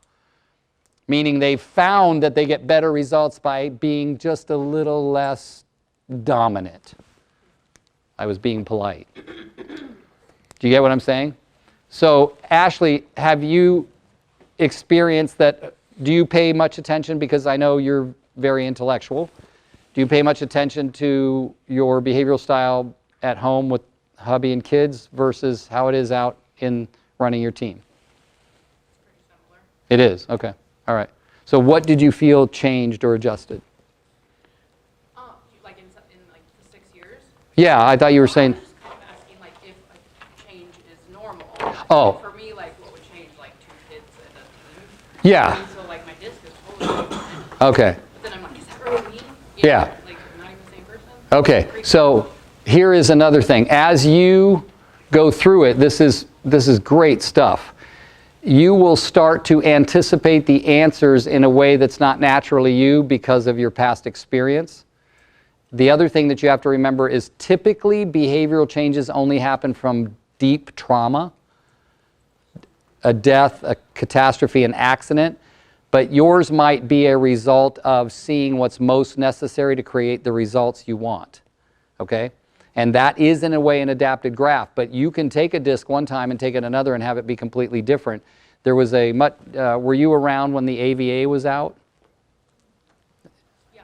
Okay, so when the AVA was out, it literally, we'd get results back that would say, this person was under stress during the time they took the test. And you had to understand that there was some amazing sociologist back behind that, a guy named Bain Henyon who created that. He was an amazing sociology mind to ask questions such that you could determine what was going on in someone's life at the moment that they were answering the questions. But I always tell people, when you're going to take a disc assessment, and listen, since you are all going to get my disc, you want to be like closed off in a room, no interruptions, phone off, prefer you do it on your computer over your phone, and think quickly about the answers, and then usually take what first comes to your mind, and then just get done in 10 to 15 minutes. If it's more than 15 minutes, you've essentially way overthought everything or measured it too much. Go with your first reaction, because most of the questions, are you more like this or more like this? Are you less like this or less like this? So someone say, I'm not less like any of them. Well, you just pick one that you're least like or more like. So, but that's a very good question, and it's not, those are the things that are the most, what's the word? There are always, we're talking about behavior, so it's an inexact science, always. And good for you for noticing that. So, but with you, you know, I haven't talked to you that much, but I think I feel that you are extremely intelligent, and you probably are starting to see, if I move more in this direction, I get these amazing results, and if I go back to this direction, I don't get them as much. So, yeah, could be. So, I'm happy to talk to you about it offline too. So, okay. Anybody else have questions about your own behavior, other behavior? I'm going to be excited to see some of your discs when you get them done, and hopefully you'll at least reach out. All right, so we're going to start on the workbook now, but one of the things that's kind of the mindset part of this booklet is understanding that when you're doing a business plan workbook, I want to remind you that there's some things that you started to decide when you were younger. Remember, I told you that a belief is just something you've decided to tell yourself over and over again. So one of the beliefs that we are raised with is that if you set a goal and you miss it, you suck. And not so much you suck, but you're a loser for not having gotten the goal, and why did you set a goal, and those kinds of things. In 2003, I went to a business planning clinic taught by a guy from Atlanta. His name was Sean Rawls. The guy was amazing. And what he taught me to change was my paradigm about how I thought about goal setting. He said, what if you stopped believing that if you set a goal and missed it, you sucked, and started believing that if you set a goal and hit it, that the goal was too low? What if that was your new thinking? And I'm in a class, there's like 38 of us, and I raise my hand, I go, wait, you set a goal, and if you hit it, the goal was too low? And he goes, yes, but I'm not done, so just let me give you some more time with this, and you'll get where I'm going. He said, how many people do you think have set a goal to climb Mount Everest? And I said, I don't know, thousands. He goes, you'd be right. He said, and how many people do you think got there? He said, do you know that the people that climb Mount Everest to the top, the very top, generally have to set that goal, go through all the training, go through everything they do it, and it's usually at minimum of 4 times before they actually get to the top. But they don't consider themselves failure, because even going halfway up, what do they call halfway up? Base camp. That you've climbed at that point higher than 90% of the other peaks in the rest of the world. So in other words, setting a goal that's so hairy, so big, hairy, audacious, that it makes you sick to your stomach, and such that even if you only got halfway to that goal, you'd be better off than setting your regular goal. In other words, setting a goal that you not necessarily planned on hitting. Setting a goal such that it's more about who you become while you're chasing that goal than whether or not you got to the goal. I'll give you an example. For me, last year in October, doing business plan for my team, I set a goal to take 100 listings. Not necessarily a big deal in a lot of markets, but in my market, the most I've ever taken in 39 and a half years of selling houses was 69 listings. I wanted to take 100 listings. Guess what? I didn't get there this year. I didn't get close. But what has happened as a result of me setting that goal is our team has become procedurally and organizationally a much better team. Almost like we're now set to take 100 listings this coming year. So our goal again is to take 100 listings. If I only take 50 and my average sale price is $1 million, am I going to go to bed crying because I only got halfway to my goal? Would anybody that I know cry over 50 listings regardless of your price range? I don't know very many people who would, unless you're selling 600-700 homes every year, which a lot of my friends are. But for me, it's a big deal. But not a big deal because of the money, but because of what can be different in my life as a result of doing that. In other words, if I do end up taking 100 listings, or even 50, I will probably by June or July of this year no longer go on listing appointments, which is my goal. There will be listing specialists going on those. There will be listing specialists going on those listing appointments for me, and of course I don't do buyers anymore. All the buyers agents will be doing those. So what I want you to start thinking about is maybe there was a time in my life when I stopped dreaming big. Because I can guarantee you when you were 3 years old, you were a big dreamer. We believe this so much that when I know people, friends of mine have 3-year-olds, I always say, can I meet your 3-year-old and talk to them? Because 3-year-olds say things like a 3-year-old told me 3 weeks ago when I said, what do you want to be when you grow up? He said, I want to be president of the United States, and part-time I'll be an astronaut. I'm like, where do you get this stuff? Like part-time is an astronaut. Is that dreaming big? Sounds like it to me, right? But something happens. We do something, we change our opinion of ourselves, we feel guilty. I know when it happened for me, it was when I walked out on my first wife in 2005. I all of a sudden decided, due to guilt and all these different emotions that come with that I was no longer worthy of dreaming big or making money the way I used to. So you have to decide when you stop dreaming big and get back to dreaming big. Get back to dreaming big, hairy, audacious goals. I had a guy tell me once, he said, I want you to tell me, you're a huge baseball fan, Rick, what would the ideal trip look like if money and time were not an object? You had unlimited sources of money and unlimited time. What would your ideal baseball trip look like? And I wrote it out on a piece of paper, and it was over a few-day period. I come back to my office one day, and there's a big crumpled up piece of paper on my desk with a note next to it, pointing to it. Open that crumpled piece of paper. And I opened it up. It was my plan. And he had red across it. He goes, if this is the best you can dream, you better start over. So I called him. I go, talk to me. What's not going on? He goes, look, you become so bitter in life that he goes, you're telling me you're flying on American Airlines to a World Series game. What kind of dreaming big is that? How about you own the freaking plane that you're flying, and you have your own pilot, and they're serving, champagne and shrimp on the flight to the World Series game? What about you have a seat in the freaking dugout instead of in the front row of the Coliseum? And I got chills. I was like, wow, that is like really thinking big. And why wasn't I thinking of things like that? So when you look at this plan, remember, there's a lot of things you're going to do in this business plan that will make next year's business plan easier to do, because once you do several of these things, you don't have to redo them again next year, like your core values and your mission statement. So I want you to be thinking about, gosh, do I want to close 20 transactions next year? Or do I really want to set a goal to close 60 or 80 or 100? Okay?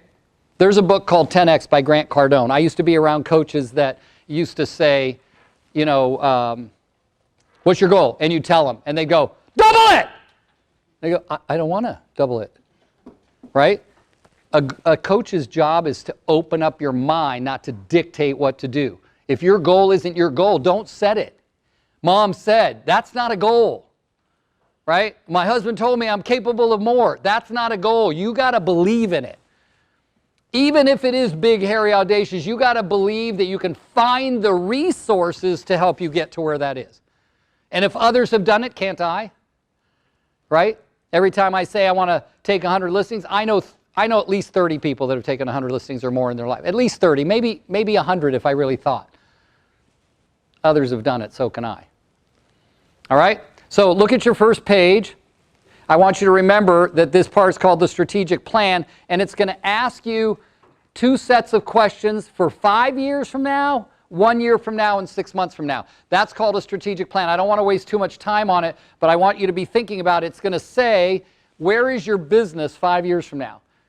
In the book, Stephen Covey's book, 30-year-old book this year. I can't even believe it's been 30 years since it came out. The 7 Habits of Highly Effective People. Habit number 2 is begin with the end in mind. What's it look like 5 years from now? So if you say, as of December 31st, 2024, I want to be making $500,000 in GCI, then that would mean by December 31st of 2020, I'm making $100,000 in GCI. So think about those. How's my life look? How's my real estate business look 5 years from now? And then it goes on to say, what do I want to achieve in my business in 5 years? And then it says, what do I want to achieve in my life in 5 years? Think about the difference. Isn't a lot of what you achieve in your life a result of what you've achieved in your business?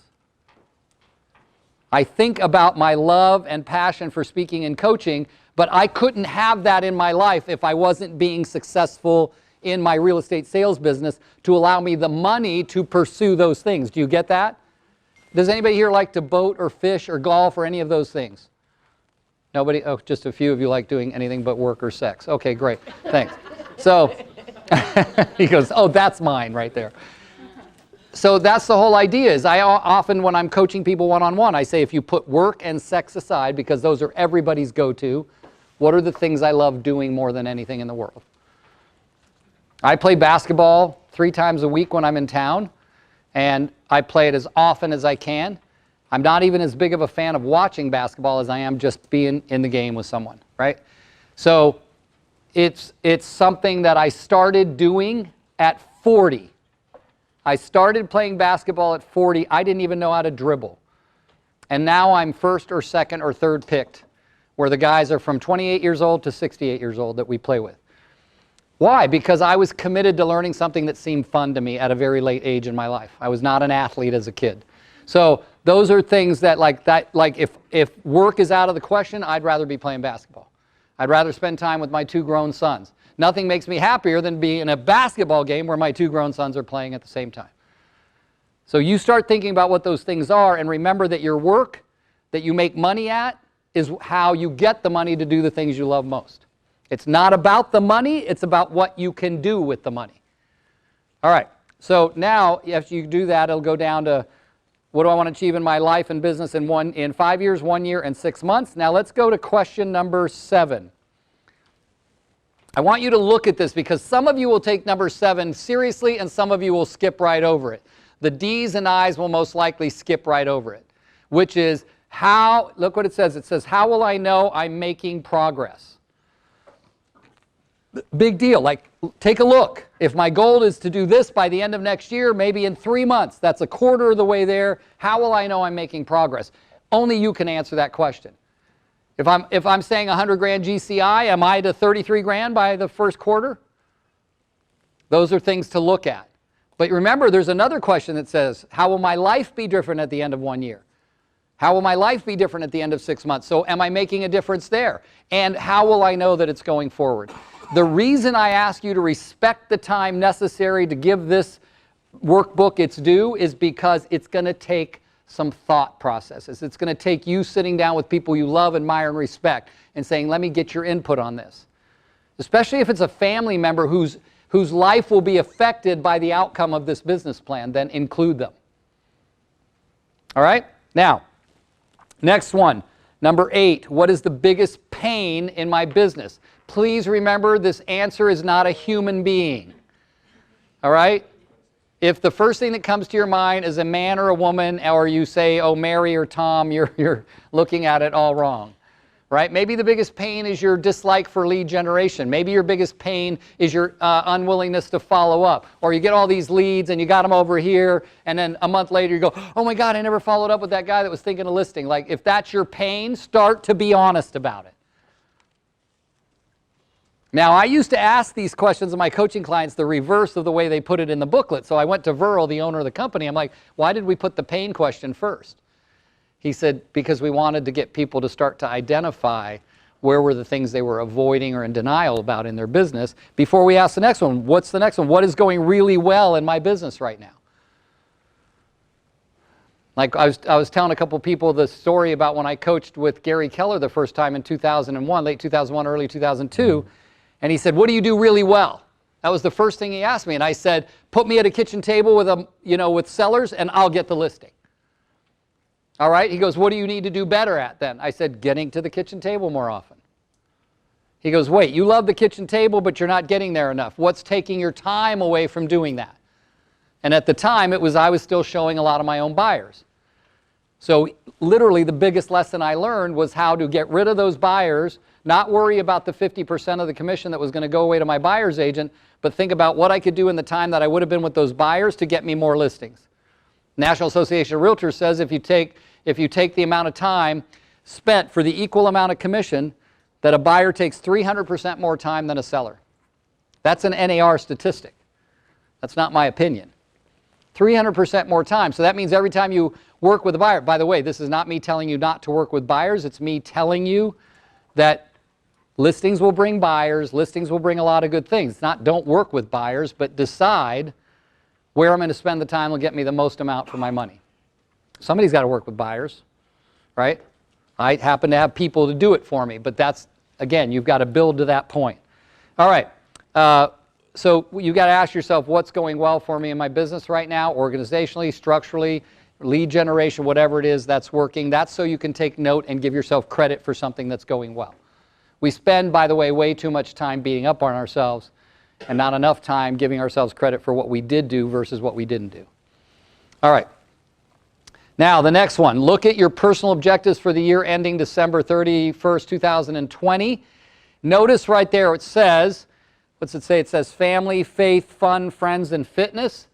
And I would like you to add finances to the bottom. Make little notes of this on your paper since you can't typically make them on the business plan workbook online. By the way, when you receive this email should have been sent to you so that it shows up as an editable PDF. And by that means you can usually type into it. What I ask you to do is print up several copies of this and scratch out your answers and be willing to throw away a copy and start over so that when you're finally done, you can input it all into one really good one. Under family, faith, fun, friends, fitness, and finance, I have an argument with Verl, the owner, about the word finance. He goes, no, we've got a sheet later on where they talk about their budget and their costs. When I put finances on this sheet here that you're looking at, it's what am I doing with the finances that are left over after the bills are paid and my expenses are paid. You know, you got your real estate expenses that come with your real estate sales business. Then you have your personal bills, the house payment, the car payment, those things. After all that, what's going on with your money? Is some of it going to savings? Some of it going to tax money? Is some of it going for fun, to do something fun? So it's important that you look at these 6 things as far as your life is concerned and how that's going to be. Too many business plans, in my personal opinion, don't bring up your life, ladies and gentlemen. And it's unfortunate. You have to start paying attention to what will be the different results that come in these 6 items as a result of all this hard work and money I make over here. Now, most of you will know, just by looking at those 6 words, right? Family, faith, fun, friends, fitness, and finances, you're going to know right away where you have shortcomings. I woke up at, I don't know, 6:45 this morning to a text that had a YouTube video of Matthew McConaughey talking about happiness. It was longer than I expected, but while I was shaving and brushing my teeth, I was listening to it. It was amazing. And I thought about playing it for you, and I thought, no, it's too long, and it really needs your introspection to be enjoyed. And a lot of times in a classroom situation, we won't introspect that well. So I can in the email that I send you, the disc link and several things I'm going to send you, I can also send you that to take a look at that. All right. Now, the next one is core values. Look at that. It's very important. Did we talk, who was with me yesterday at 11? Didn't we talk about core values a little bit? Yeah. So it's important to understand what your core values are. When we coach, I coach mostly franchise owners. That's my job as a coach. I mostly coach people who own real estate franchises or real estate offices and run a team. That's kind of my niche. The reason I say that is the first thing we get them to do when we work with them is to develop their core values so that they can start attracting people to their team that are aligned with their core values and hire people who will only who will sign the core values and say, I agree to live by those. Now, I've used several different things to establish my core values. And I will, in the email that I'm talking about that I'm going to send you, I will send you some samples of some core values. I have mine here. This is my tattered brochure. This is my sales brochure for my team. Our core values are be happy, communicate openly and honestly, live with passion, put clients' needs first always, show gratitude always, act with integrity always, persist until we succeed, exceed expectations, create amazing experiences, stay humble, be respectful, be positive, and welcome and support others to achieve their own success. I think I gave you that to pass around. We'll pass that around. We really depend on the coaching company. We use this book a lot. It's called The Greatest Salesman in the World by Og Mandino. Anything you could read from Og Mandino would definitely help your life or change your perspective. But one of the ones in there that we have is persist until you succeed, which is one of the 10 scrolls in this book. How many of you run or work on a team currently, a real estate sales team? Raise your hand.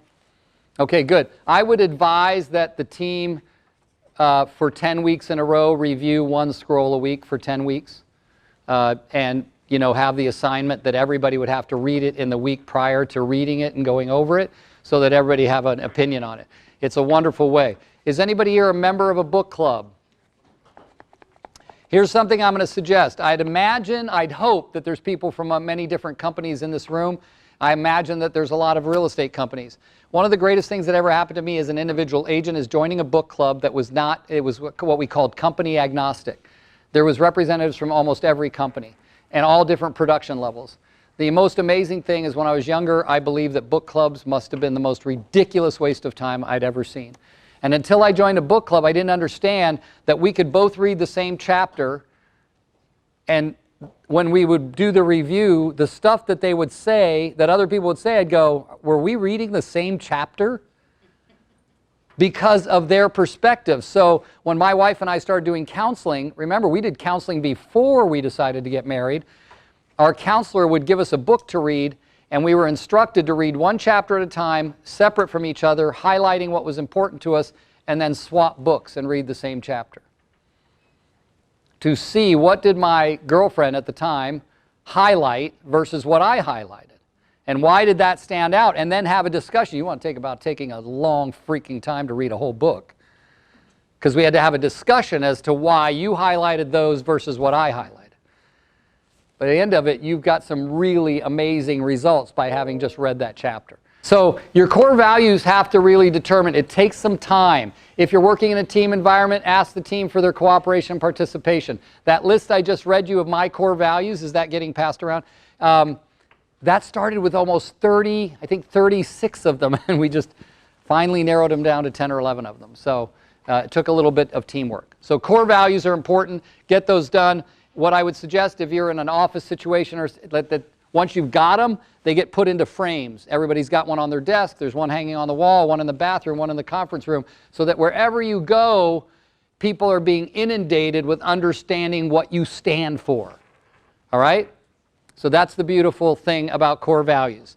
Now, after core values is the mission statement. What I love about this particular workbook over others we've had in the past, by the way, this workbook is 3 weeks old. It's brand new, and it's so much better than our other one. And in all the years, I started teaching business planning clinics in 1998, and I don't believe I've ever had a booklet that was quite this thorough in terms of your life overall, not just your business. So look at the 5 questions it asks you to look at as a result of you figuring out your mission statement. Why am I in business? What makes me original? What do I want to be known for? What do I intend to do better than anyone else? And what do I want to accomplish in my business? I'm going to suggest that you Google the words mission statements of major companies or mission statements of big companies. Just check them out. Look at whatever company you're with right now and look at their mission statement. Start to decide whether, not just go rushing through and, oh, I got to get this workbook done. Make this a mission. Last year was the first time probably in 15 years that I seriously took rebuilding my mission statements like to a whole new level. I wrote out like 19 different 1 to 2 paragraph mission statements. And then we all sat down. Okay? Now my mission statement is not on that flyer, but we all sat down as a team and started looking at all this vomiting I was doing on paper. But here's one point that came out of it, was that all of it had to do with somehow improving the lives of people we served. All of it, all the different paragraphs. And it was my marketing lady that was able to extract that thought out of all the writing I did. And guess what? We were able to get our mission statement down to 1 sentence. The Rick Geha real estate team mission statement is to improve the lives of all we serve. Period. I'm not saying yours needs to be 1 sentence. I do believe that the example that's in that workbook is a little wordy. My wife says about mission statements that you got to know it cold and deliver it hot. It's got to be like your elevator speech, right? So you got to know it. Now, I did the litmus test with my to improve the lives of all we serve. How did I do that? By looking at those 5 questions and saying, does that 1 sentence answer all those 5 questions? And indeed it did. You can use it, I don't care. It's not like you're in California, and California is a big state. It's not like you're in my market in California. So the idea is come up with something that really makes you feel good when you say it. Not just that it'll make others feel good, but you feel good when you say it, like it's really who I am. All right? Okay, you guys can stop me anytime because we're moving right along. This is my favorite part now, the SWOT analysis. This is huge. The SWOT, strengths, weaknesses, opportunities, and threats. This is the part of the workbook that will take you a longer time, and I'll tell you why. There's instructions right there. Do you see them? You got little instructions under strengths, weaknesses, and under strengths and weaknesses, notice it says internal. Do you notice where it says that? Okay, what does that mean? That means this is about me. Okay? It's about my strengths, my weaknesses. Opportunities and threats say external. Those are about things, listen, that I don't control. I know we're real estate agents. We believe we control everything. You don't. So opportunities and threats are really an interpretation by you of something you don't control. You don't control acts of God or weather. You don't control inventory or interest rates or the MLS rules and regulations or the fact that your state government just said that your your team name couldn't be bigger than your broker name. All of those things you do not control. Agreed? So you have to decide if these things I don't control for you are an opportunity or a threat. I'll give you an example. You all know now that I'm from Northern California, so you've heard about the fires this year and the fires last year. So last year, the biggest fire that made the most news worldwide was the fire in Paradise, California. Right next to Paradise, California is the town of Chico, California. So the Paradise fires, by the way, if you didn't know this, they burnt every single structure in the entire town, every structure. Every church, every building, every house was burnt down to the ground. The town right next door was Chico. Now Chico, for instance, within 30 days of the fires being out and controlled, what happens? The insurance companies start writing checks. So many of the people didn't want to wait to build a new home on their plot of land in Paradise where their home was burnt down, so they went into Chico and bought homes. In 30 days, the average sale price in Chico went up $40,000 in 30 days. What do you think was that? A threat or an opportunity? Again, it doesn't matter what you think because it matters what you think about just your opportunities and threats. It's all about your mind, right? You can say in December of 2017, I remember it like it was the other day, the first week interest rates popped up 0.5 point. My phone started ringing off the hook. People saying, Rick, I got to go buy now because if they go up anymore, I won't be able to afford it. But you know how many people put down interest rates going up as a threat versus not? I put it down as an opportunity because that's what happened. I had an opportunity come out of it. So remember, threats and opportunities about how you interpret them. Not what they are, but what are you going to do with them? So could you say that almost anything, no matter how quote unquote catastrophic, could be turned into an opportunity? Absolutely up to you. I don't want you to think that if you write any threats on there that you're a loser. Please don't think that. If something feels like a threat to your business, then write it down, because you've got to handle it. All right? Now, first instruction, it's not in there for some reason, but it says do one of these. Look at the next page. It's a blank form. Do you see it? It says do one of those forms. Fill it out, honestly. But then you're supposed to make 4 copies of it. I don't know that it's written in there, so I really need you to write this down. It was written in the old one. Is to make 4 copies and hand them out to 4 people you know well. And tell them to be brutally honest, and tell them you won't withhold sexual favors or anything from them if they are brutally honest with you. Okay, so let me give you an example. On my strengths last year, the first one, I put patience. Okay, I handed out 4. One of them went to my assistant, one of them went to my wife, 2 went to other close friends. Both my wife's and my assistant's came back with my number 1 weakness was lack of patience. Now, is that a different perspective? I had it down as a strength, my patience. They had it down as a weakness about my lack of patience. Who do you think was probably more accurate? Yes, because what do they see that you don't see? They don't see your blind spots. Okay? So I want you to remember that because we're going to use that example in a minute. Strengths, strengths and weaknesses, you really got to be honest with yourself. What's good for you? There's a list of questions there that you can use to sort of guide you into determining. Do you know that people struggle with figuring out their own strengths? But boy, they're really quick to write down their weaknesses. Have you seen my hair? You know, like, no, that's not a weakness. Sorry, we're talking about internal things. So, all right, now let's look, because this is another interesting thing about this new booklet. If you look down past the, there's one for a master list, like combining all the answers that people have given you. And then look at page 14, really cool. Strengths and opportunities pairings. This is new to our booklet. You take your opportunities and you take your strengths and say, which ones can we put together so that I can benefit more in my business from those? Okay? But look it down on the weakness where it says to learn or outsource. Now think about this. I'm going to use the patience example again. I sat down on a Zoom call with my wife and my assistant and I said, let's talk about this patience thing. Because I take that stuff seriously, right? Gina was saying, my assistant was saying that there's times she hears me on the phone where I sound crotchety and irritable. That's not something you want to hear, right? Like crotchety and irritable, that's just, sounds like a disease. So now, notice it says, am I going to learn to handle that weakness? Look at that paper on page 14. Or am I going to outsource that weakness? So if If it's a weakness with detail orientation or I forget things, I can outsource that. I can make my assistant take more control of my calendar or drill me every 10 minutes. Did you just promise something to someone, right? So I can kind of outsource that or create a system around it.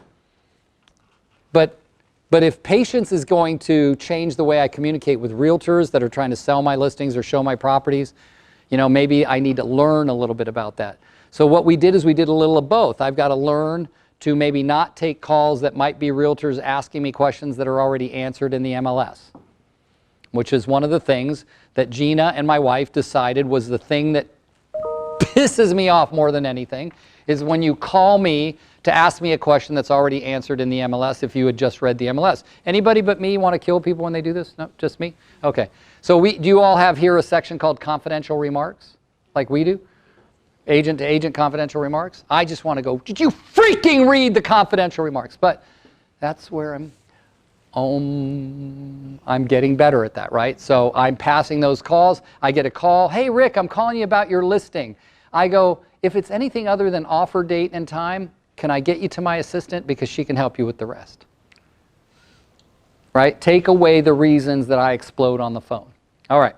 I know you guys see me as this soft, mild-mannered guy, but okay. Let's go to page 15, the income goal sheet. This might possibly be the most important sheet in here because for you that want to know numbers, how many appointments should I go on? How much money will I make? What's my conversion rate on appointment? This is the sheet to do that in. Be honest. Know your statistics. Know your averages. The average buyer commission on a transaction in Northern California is 2.5%. Okay? Every once in a while you see a 2 or 2 1/4, and every once in a while you see a 3. Very rarely would you see a 3. Very rarely. Maybe if it's a relo property where the relocation company insists that you offer 3%, but very rarely. Most of the time it's going to be 2.5. Now on the listing side, that's not something that's available to the public. That's just yours, right? So if I'm getting 5.5, I'm giving 2.5, I'm keeping 3. If I'm getting 6, I'm giving 2.5, keeping 3.5. But you've got to know your averages because they count. Little tiny percentage differences on a lot of volume ends up making a big difference in your income. So know what that average is. What's your average commission? So on listings, my average commission is actually 2.65. Not 2.5, not 3. So when you get that number down, then you can start looking seriously at how much money you'll net from how much volume.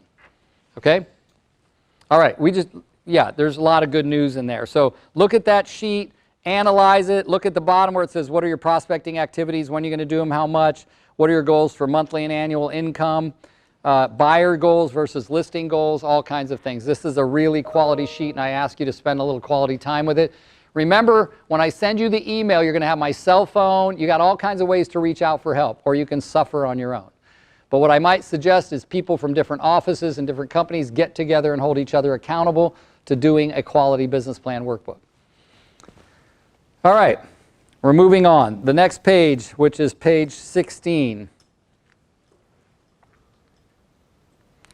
Now 16 at the top, it says what is your income? So you've just kind of done that on the sheet before, your monthly, your yearly income, your closings per month, or your closings per year. But what I want you to pay attention to is what are your 4 pillars of income? We ask everybody to do this. 4 pillars means there's a million ways you can make money in real estate, right? You could door knock, you could farm, you could hold open houses, you can call your database, you can narrow your database down to 50 people who are most likely to give you 1 referral every year. You can do all kinds of things. We call that top 50. You need to pick 4. So let's say you told me your goal was to sell 24 houses next year. If you told me your goal was to sell 24 houses, I'd ask you, what's one way that if you really pursued that way, you could sell 24 houses? And you might say, well, if I did 6 open houses a month, I could probably sell 24 houses off of open houses. So you put down one of those pillars is open houses. Okay? Kayla, if you've got it open on your Mac, see if you hover your mouse over the top of the pillar, does it turn purple? No. It doesn't? Oh, it does on mine. Mine does. Yeah. So that means you could type in one of your pillars above that. I can type in it. It just doesn't turn purple. Oh, okay. It's already purple. Oh. Well, I have everything set to purple on mine. So, now the second one might be like, for me, I've always got open houses, door knocking, farming, my database, my sphere of influence are my top 50. We have some ad spend money on our KV Core campaign. There's all kinds of different ways, but you got to pick 4 that you're committed to, where each one of the 4 would individually get you your 24 houses in a year, okay? All right, page 17 is more of a, do you remember the commercial? I could have had a V8. So that's what that next page is. It's your business marketing plan page where you can look at it and start to consider things you're not doing, things you are doing, and where you could start picking up on ideas. Remember, don't be adding stuff into your business unless you plan on giving them the time to make them an excellent source of business or an excellent system in your business. Look down there. If you look, like, it gives you ideas about monthly emails, quarterly emails, sphere of influence stuff, prospecting, websites, e-marketing. But look under other. It says read 4 business books this year. It says attend a minimum of 4 seminars a year. Like, when we do the rest of our calendar planning, not our business planning, my wife and I together, I start looking at all the different events I know I will attend. What months are they in? We start putting all those in the calendar. Now, I'm going to beg you to use this idea when you plan out your calendar, not just your business plan, is use this template. I call it the play, prep, pay way to plan your year. So the first thing that goes into your planning is all your vacations and all your time off and your birthday celebrations and your Mother's Day and Father's Day and whatever you celebrate. Like our title companies back there give us these big, huge calendars where we can put big X's in them and everything. So you always start planning your year by getting, like, crossing off where you're going to have fun time, days off, all the play time. Then you start to go into your calendar and you start putting in your prep time. What conventions will you go to? What seminars? How long will they be? Do you have to fly somewhere? How many days will you be off? All of those things. You might think, well, how do I know? They get announced later. Well, you'd be surprised if you follow a particular pattern or a particular style. Like if you get coached by a certain coaching company, they always tell you what their programs are way ahead of time. I can already tell you the majority of the trips. I usually do 60 to 70 flights a year, and I can already tell you of 30 or 40 that I'm taking next year, like, because I just know what's going to happen. So it's important that you try to schedule that out as much as possible. And what's really cool, pay means your work days, right? When you've got all that stuff scheduled in your whole calendar, all your play and all your prep, you look and you go, gosh, where am I going to work? Right? So that makes you take those few work days much more seriously about what can I do in those days. That's why nothing infuriated me more than when I managed a real estate office and it would be like a Tuesday in early December, a regular day. When people would say, it's the holidays. No, it's a Tuesday in December. It's not the freaking holidays, right? And they'd go, yeah, honey, I'm going to work today. Love you, bye. And they go to work and then they get to the office and they go, is there a potluck today? A potluck? I forgot to get potato salad. I'm going to run and get some potato salad. Dude, it's lead generation time. I know, but you know, I got to contribute to the potluck. So they waste their time, go down, get the potato salad from the store. They come back. This is stuff I actually witnessed. And then the potluck was going to start at noon. Well, now it's 11. And they'd like, oh, let me just de-daddle over near and taste other people's potato salad before the potluck starts. And then we're talking to our buddies at the potluck, and they're going, what are you doing after potluck? Well, I'm going to go down to the bar and get a cocktail. Oh, me too. And they get home, and they go, wow, honey, it was a tough day today. Got to work, had to go get the potato salad, enjoyed the potluck, then we went and had a drink, and I'm home. What do you need me to do? Right? Did you get a lead that day? A lead. That's your business. Get a lead. And what I've noticed is how we lax off between Halloween and New Year's Day. I'm not just saying everyone, I'm saying in general that's an industry issue. So start thinking about, these are the days I'll take off, and the rest I'm going to work my butt off on those days and change the outcome of my January and February. So those are suggestions I would make in the planning. Now, this next page, which is going to be page 18 and page 19 for you, is really probably two of the most powerful pages. So I want to stop and talk about them. They're called the Goal Achievement System. And notice underneath it says SMART goals, if you look there carefully. For every goal that you set, you should be filling out one of these lines on Goal Achievement System where it says, what is my goal? All right? So 100 listings in 2020. Then it says why, right? Why do you want that goal? Well, it'll organizationally make my team more amazing. The money that'll come in from 100 listings will help us build on that for the following years, set up more marketing plans, and really make a bigger name for our team in the communities that we serve.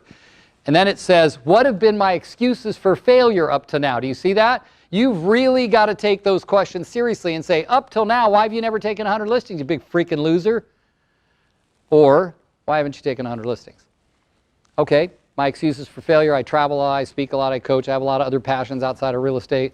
I haven't set aside the time to sit down and lead generate. What's my resolve then? Now, what do I resolve to do differently?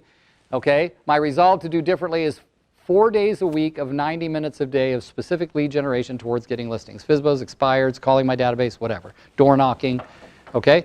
So as you look at each one, maybe you have a physical goal. I used to have a goal, I had a goal for 6 years to do 100 push-ups in 5 minutes or less.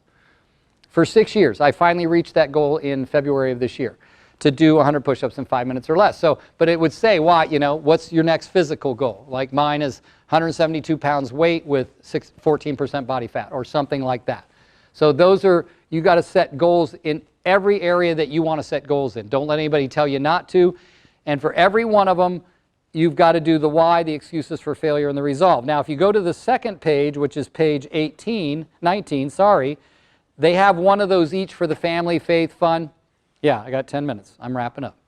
We only have a couple pages left. Yeah. It's all good. So if you look at page 19, family, faith, fun, there's one, like, what is your goal under family? Why is that your goal? You know, what have been your excuses for failure? Okay, I'll give you an example. Of course, I have to use me for an example, but there's 4 kids left in the family. We lost a brother many years ago, so there was 5 kids. There's 4 of us. Parents are gone, but we live spread out. So there's only been, on average, 2 to 3 times a year that all 4 of us are in the same living room or the same room where we can, you know, be with our kids, all of their kids, all of us together. So our resolve, we've actually talked about it for this year, is a minimum of once a quarter, all of us are together, the 4 brothers and sisters, right? So those are the kinds of things I'm talking about, something that means a difference to you in those areas: family, faith, fun, friends, fitness, and finances. Okay? All right. So I want you to now keep in mind the page before the family friend one that had the goal achievement. There's only 4 on there, aren't there? Or how many of them are there? 1, 2, 3, 4, 5. Okay. So what if you have 10 goals to set? Just make more copies of this page. Like last year, it was 17 goals. Only 3 of them really related to business. The other 14 were all stuff outside of my business life. Coaching clients, things like that. When you do that, now if you get down past to page 20. Okay, page 20, there's a lot of these pages, but I want you to remember, you need one of these pages for each of those goals that you set. That page, notice it's called a sprint. A sprint is basically a way of saying, here's my big, hairy, audacious goal, and the sprint is the list of activities I'll have to do so that I have a chance to reach that goal. So if I want to do 100 goals and 100 push-ups in 5 minutes, what are some of the things I'm going to have to do? Well, probably do push-ups every day, try to extend the number I can do each time, take less rest between sets. Like, you just list that. But notice it says due date and assigned to, right? If I'm on a team, what are some of the things I'm going to have to do to take 100 listings that are outside of my care? All right? Better follow-up where I'm being notified that I need to follow up on one of my listing leads. Well, that would be in Gina's hands or Denise's hands, not Rick's. Those are the things. So who's that? When is that supposed to be done, and who's it assigned to? Again, look, it's easy for me to talk about it in this format, but when you sit down to do this, I promise you're going to want to skip over this. You're going to go, oh, no, I can't think of that right now. No, do it. Give it its worth. Do it. All right. So you'll notice there's a lot of those pages, way too many of them. There's like 23, 24, 25, 26. Print one up for every goal you do. Wow, they gave you a lot of them. So now you're up to page 29. Okay? And 29, we're not going to spend a lot of time on. In fact, less than 30 seconds. This is your cash flow budget worksheet. I am horrible, freaking horrible with money. Okay? When I started dating, when I married Casey which was almost 5 years ago, I still had almost $1 million in debt from owning real estate offices and from all kinds of bad decisions. December 30th of 2018, I was out of debt completely, 100% other than a $323 car payment. How did that happen? It didn't happen because of me. I mean, I was the one who did the work and made the money, but I just handed the checks to Casey. Handed the checks to Casey. And miraculously, I was in Phoenix, Arizona, and I'm a grown man who cries often. She called me to tell me to go down to Wells Fargo Bank and get a cashier's check for $189,000. I'm like, and I just started laughing. I go, yeah, that's funny. And I go, where the hell am I going to get $189,000 from? She goes, oh, no, it's in your account. I go, I have $189,000 in my account? She goes, yeah, you got more than that. I go, I have more than $189,000 in one account? She goes, yeah, but you're going to write a check for $189,000 and that'll pay off your ex-wife's arrears that you owed her and you're good. I'm in an Uber crying in the back seat. I'm like, wait, how did this happen? She goes, well, you remember 2 years ago you started giving me your checks? I said, yes, I remember that. I have to ask you for permission to buy new suits. Anyway, so she had saved up enough to pay off my ex-wife's arrears that I owed her for, back alimony and stuff. It was like, holy cow. So I go down to the bank, I get it, I'm crying my way back into the Uber who's waiting for me out front, and I deliver that the next day to my ex-wife, done, out of debt, right? That stuff only happens if you have somebody, look at that sheet, if you have somebody control that stuff. If you're that good, then do it. If you're not, and it's not your spouse, hire someone. It wasn't just my wife, it was an $85 an hour bookkeeper that also backed everything up. So think about that. All right. And then that is it. Boom! No. Stop that. Okay, that's it for the business plan workbook. So I want you to first share it. You got somebody who needs a business plan workbook, give it to them. If you go back, I don't care what office, Coldwell Banker, Rule and Rule, whatever, go back to people and say, here's my gift to you. What did it cost you? Whatever number of cents it costs to copy that many pages. Give that booklet to people. It'll be a great gift. The biggest gift will be for you to sit with them or find somebody to sit with you and challenge them to get it done. It won't get done in one sitting. You got to give out those 4 versions of the SWOT. You got to wait till they give it back. You got to encourage them to be brutally honest, right? You got to determine what your core values are. You got to determine what your mission statement is. That's going to take some work.